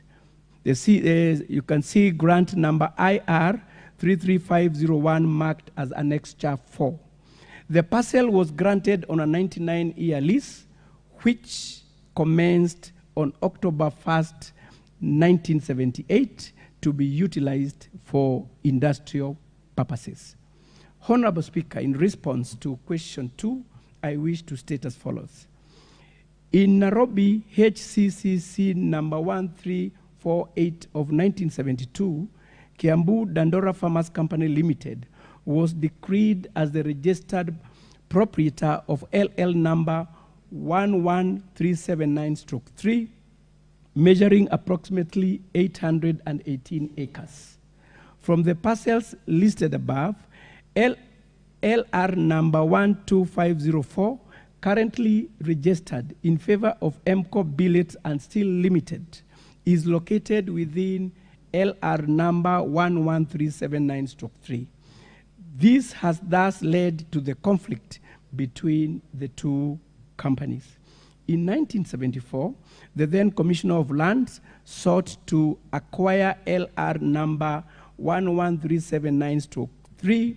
For future urban development, vide Gazette notices number 840 and 841, published on March 15, 1974. Annexed 9 are copies of the Gazette notices. Through the said acquisition, LR number 12504 was allocated for industrial purposes. Kiambu Dandora Farmers Company Limited claim it was never compensated and have filed Nairobi Constitutional Petition number 47 of 2011, now consolidated with Nairobi ELC case number 1518 of 2013, seeking their land or alternative compensation for the land. Honorable Speaker, this matter is in court pending determination. I submit.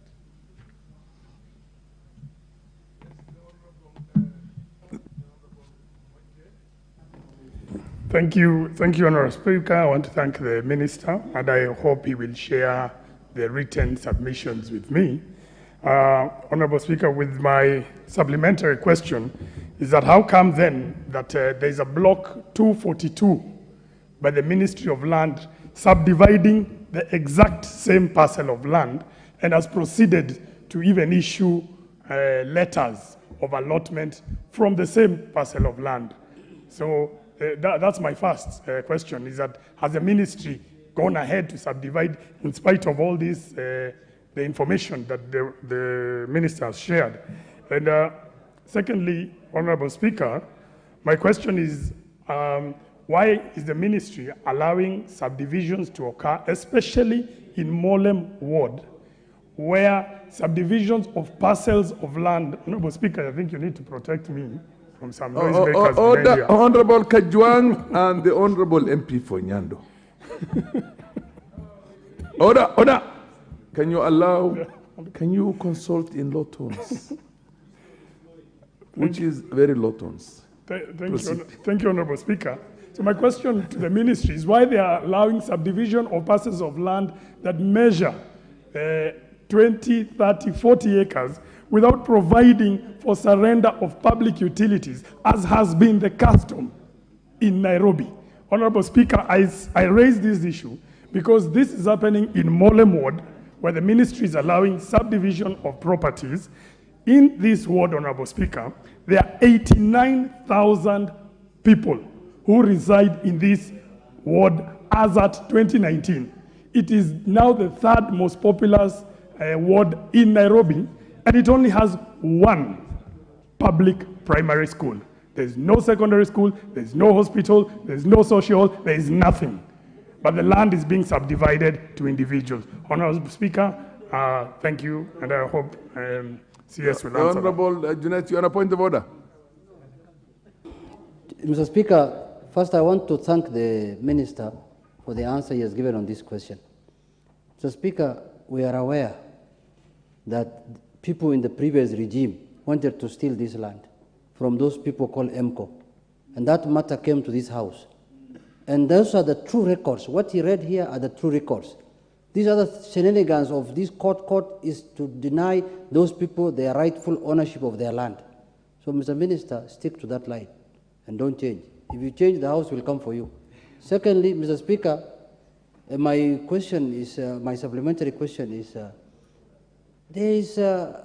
we have been told in the housing sector that every constituency we are going to build 200 low-cost housing.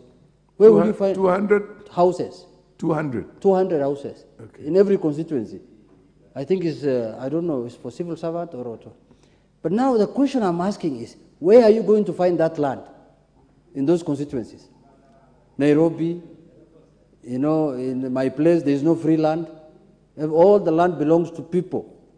They are ancestral lands. Everyone occupies his own land. Where are you going to find that land where you're going to put these so-called 200 houses?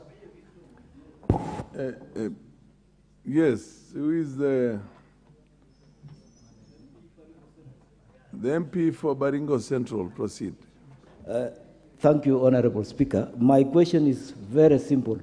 What measures as the CS in making sure that corruption at the headquarters of Ministry of Land is done, is stopped completely? Number two, what measures does the CS has also in making sure all land registries in Kenya do not collect money from the people? Especially at this one, I'm even concerned with my constituency because my people are complaining that the land registrars are collecting money day and night.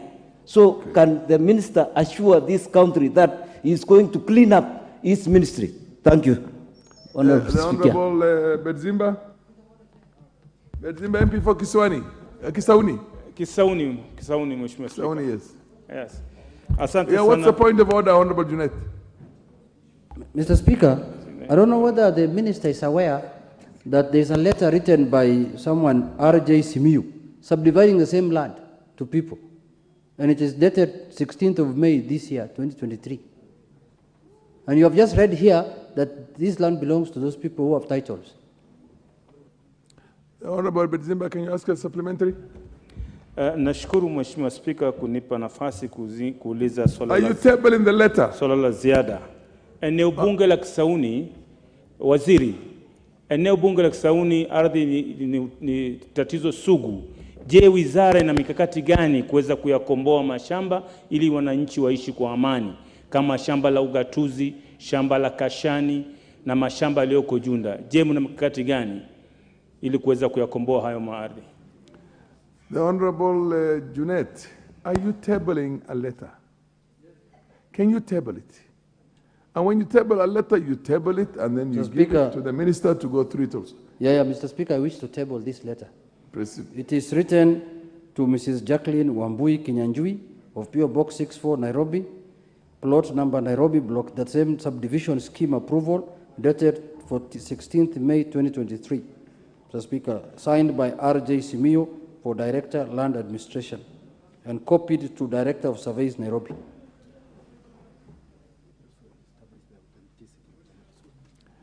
Can you bring the letter to the chair? And the clerks are there. Order.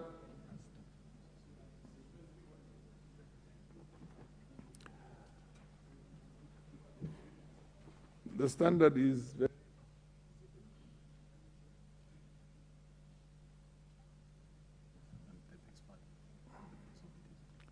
ordinarily this is a headed letter, yes, coming from the Minister of Lands, Public Works, Housing and Urban Development. And it is signed by or for the director, R.J. Simiyu, and the details are there. For purposes of Parliament, this is, as far as you are concerned, authentic, unless otherwise proven. So give it to the minister. Yes, any other supplementary question? Because once the minister answers, we're going to the next order. Mheshimiwa Speaker. Mheshimiwa Speaker, nilikuwa nikieleza na ukawa na wewe unazungumza na Mheshimiwa Junet. Sijui kama waziri alipata swali langu. Waziri, swali. Eneo bunge la Kisauni ardhi ni tatizo sugu. Je, wizara na makakati gani ya kuweza kuyakomboa mashamba ili wananchi waishi kwa amani, kama shamba la ugatuzi, shamba la Kashani na mashamba yaliyoko Junda? Je, wizara na makakati gani kuweza kuyakomboa? Honorable Sigei. Francis Sigei. Yes. Mr. Speaker, I want to thank you for this opportunity. First of all, I would like to mention that the issue of Kiabu Dandora have gone through my hands, but somehow, Mr. Speaker, we were unable to solve it. It's so complicated, there are so many litigants, and therefore I don't know what the minister will do, because how do we do away with these litigants who are perpetually going to court? It's very difficult. But, Mr. Speaker, I want to ask a question on Zotic, if you allow me, Mr. Speaker. Proceed. Mr. Speaker, I want to ask the minister about the issue of compensation. in a road which is called Sotik, Cheborge to Loret. This road was done in 2010. And some old men, Mr. Speaker, have died, going to the Ministry of Lands asking for compensation. And up to date, there has been no compensation. Secondly, there is a road from Sotik to Ndanai, Korgor. Our people are going to the ministry all the time. We have written letters to them. And up to now, there is no compensation. Mr. Speaker, my people are coming to my office all the time. And Buenos Aires, I would like, through the Speaker, I would like to know when these people of my area are going to be compensated. Mr. Speaker. Okay, proceed. It's well taken. Any other supplementary? We'll take 2 more supplementary questions, and then the minister. The Honourable MP for Seme. Thank you, Mr. Speaker. By the MP for... May I also take this opportunity to appreciate the minister because he's been able to actually answer all varied questions, including undertaking that he'll bring results. I really appreciate that he's able to do that. My question is relating to the title deeds. The last government, a lot of titles were given, and including in my constituency, titles that for a long time were lying in the ministry. But what has come out is that many of these titles actually came in the names of people who were deceased, and the pieces of land themselves had passed hands locally in various places. It has therefore generated a lot of activities in the land offices, and yet in some constituencies like mine, Seme, there is actually no land register or land registry. So people have to travel long ways. Are there plans actually to employ registrars, establish land registries in these constituencies, such as Seme, so that people don't have to travel to solve these complex issues that have come from a good thing of issuing title deeds? Thank you, Sir Speaker. Just May, the last one. Okay, Mogaka will be the last one. Please. Thank you, Mr. Speaker, for giving me this opportunity. Once again, it's just a straightforward question to the Minister. I'm a member of Parliament from Nandi County, a constituency called Chesumei. My question would be, we have squatters in Nandi County, and especially in my constituency, we have the Mwain and Tuya Bay squatters. They have been coming to my office all through seeking for compensation and seeking for relocation of land. How far have their matter gone? And number two, again, there is compensation of land also for the great people of the Talai community who live between Chepkober and Kapsisiwa. Their land, there was stomach which was put there, hence they gave out their land, and up to now they have not received compensation. That is in Chesumei constituency. The road from Chepterit to Kaiboi, when it was constructed, they gave out their piece of land, and up to now, a section of them from Chepkober to Kapsisiwa have not been compensated. So can the Minister actually tell us or tell me the plight of compensation for those people? Fair Thank enough. you. Mogaka, the last one. Thank you, Mr. Speaker. May I ask the CS to note that within Nyamira Land Registry, there is a community land that was reserved for Nyaiwa Nursery School. I repeat, Nyaiwa Nursery School. The nursery school business has since been taken over by the county governments. what measures will the minister do to ensure that that land that was reserved for Nyaiwa Nursery School reverts to the community and continues being used by the community for gatherings, prayers, funerals, and no government agency alienates that land, because that is the only community land available within Nyamira. Thank you, Mr. Speaker. Point, Minister. The chair still understands that a lot of the questions you're being asked were not questions in the original text. Right. And you can only give an undertaking. Thank you. To come back and answer those questions. Thank you very much, Honorable Chair. Starting with the last one of the Nyaiwa Nursery School. If that land was meant for the nursery school, then purely that's a county government's land. So I think, I don't know whether it has been developed for any other thing, but I think you can liaise with the county government for any other use. On titles that were given out and they turned up to the owners had died, usually before any title is processed, there are documents that are provided. So if those documents were provided and then later those people died, then there's the succession process that has to take place. So that's something that we can work together with the ministry, and where registries are constrained, we are mapping out the entire country to see that we gazette more registries so that each and every part of this country, our wananchis are served without delay. Where Honorable Member Honorable Mwenje, the issue you raised, I'm not aware. I'm going to go through the document that was given out to authenticate whether it originated from our offices, and I'll give that, I take that undertaking to report back to the House. Report back to the House.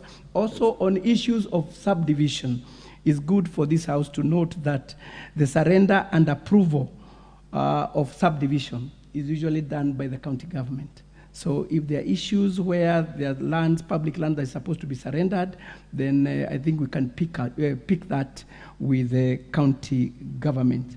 On affordable housing, yes, the government has undertaken to do 200 units in every constituency.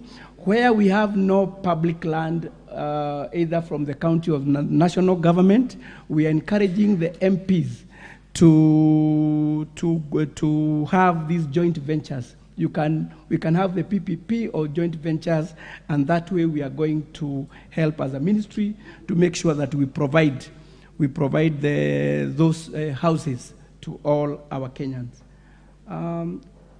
Honorable Speaker, I'm trying to put together all those questions. Enough. Yes, you've done enough. Yeah. Thank you. Also for compensation, as I've said earlier, that is an National Lands Commission work, but I will be with them, I'll talk to them so that when coming back, Honorable Speaker, I'll be able to answer that in this other house. Honorable Koya, are you on a point of order?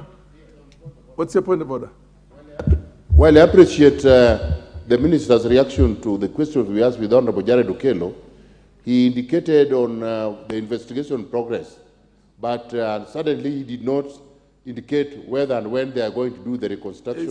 He said he's going to do all that and report back to the House. No, he said he's going to do a trailer and then it stopped there. I don't know if the trailer is the reconstruction or whether they have it's done arrangements to reconstruct. The Minister, to the best of the hearing of the Chair, has given an undertaking on all the areas that you raised, and we will see the report back. And I told him actually to access the Hansard so that he knows that he has addressed every part.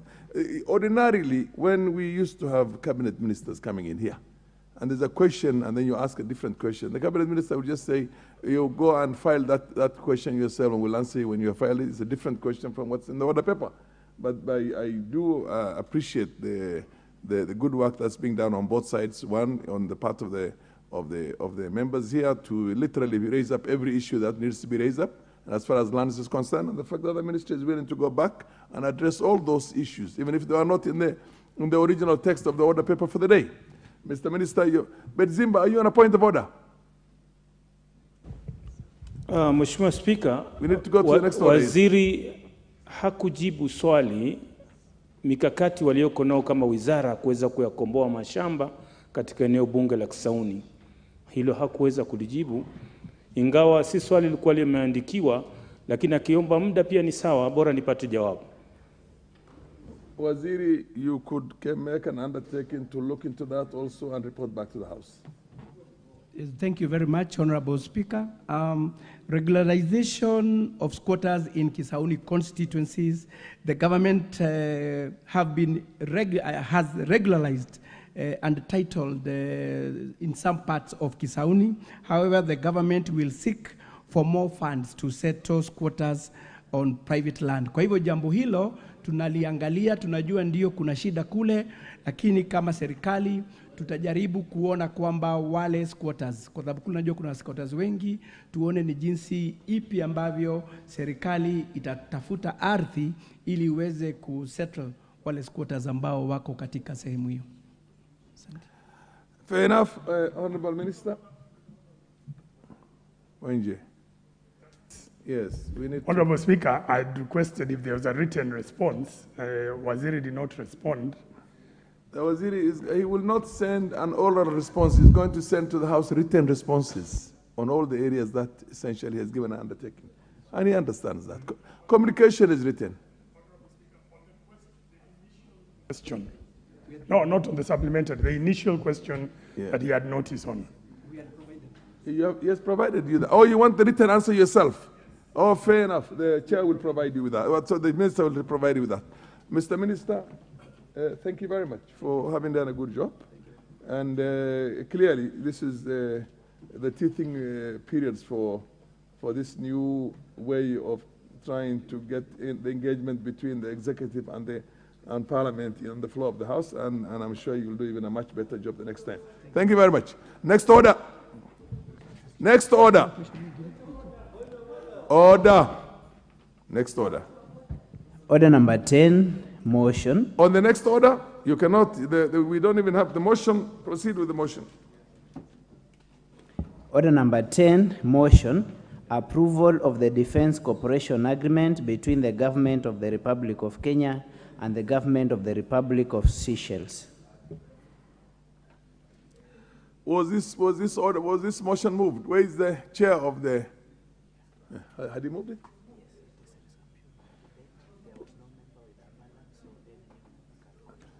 Fair enough. This is now any new member who wants to contribute on this particular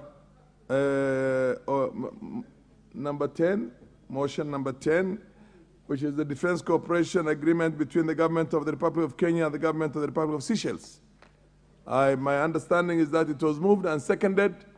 Was the question proposed? The question was proposed. Now we are in debate. Yes, the Honorable Junet, you want to contribute on this? Every member has 5 minutes on this matter. If we don't have any more members, then we'll put the question.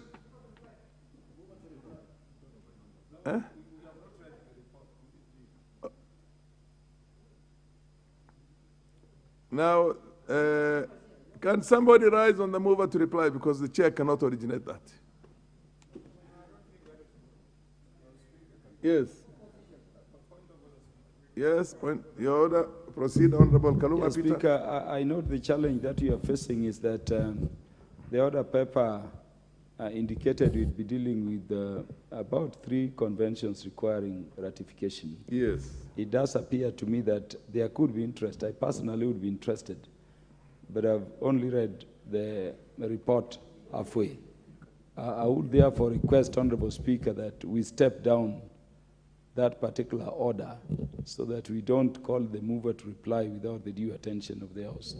Treaties, Honorable Speaker, require a bit of consideration because once we ratify them, they become our law. So I only crave your indulgence, Honorable Speaker. The chair will clearly indulge in this. And I thank you. Yes, the MP for Chesume.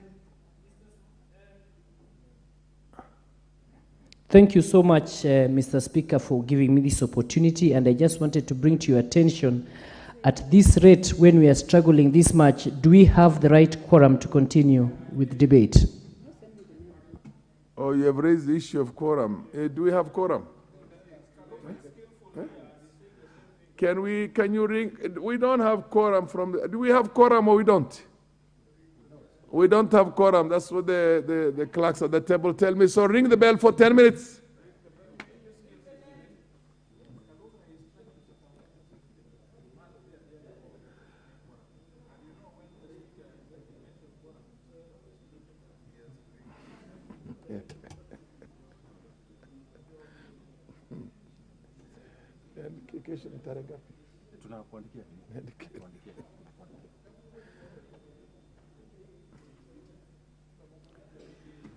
Order, Honorable Zamzam, when there is the bell is ringing, you're not allowed to leave the house. Okay, you might have some other needs. Proceed.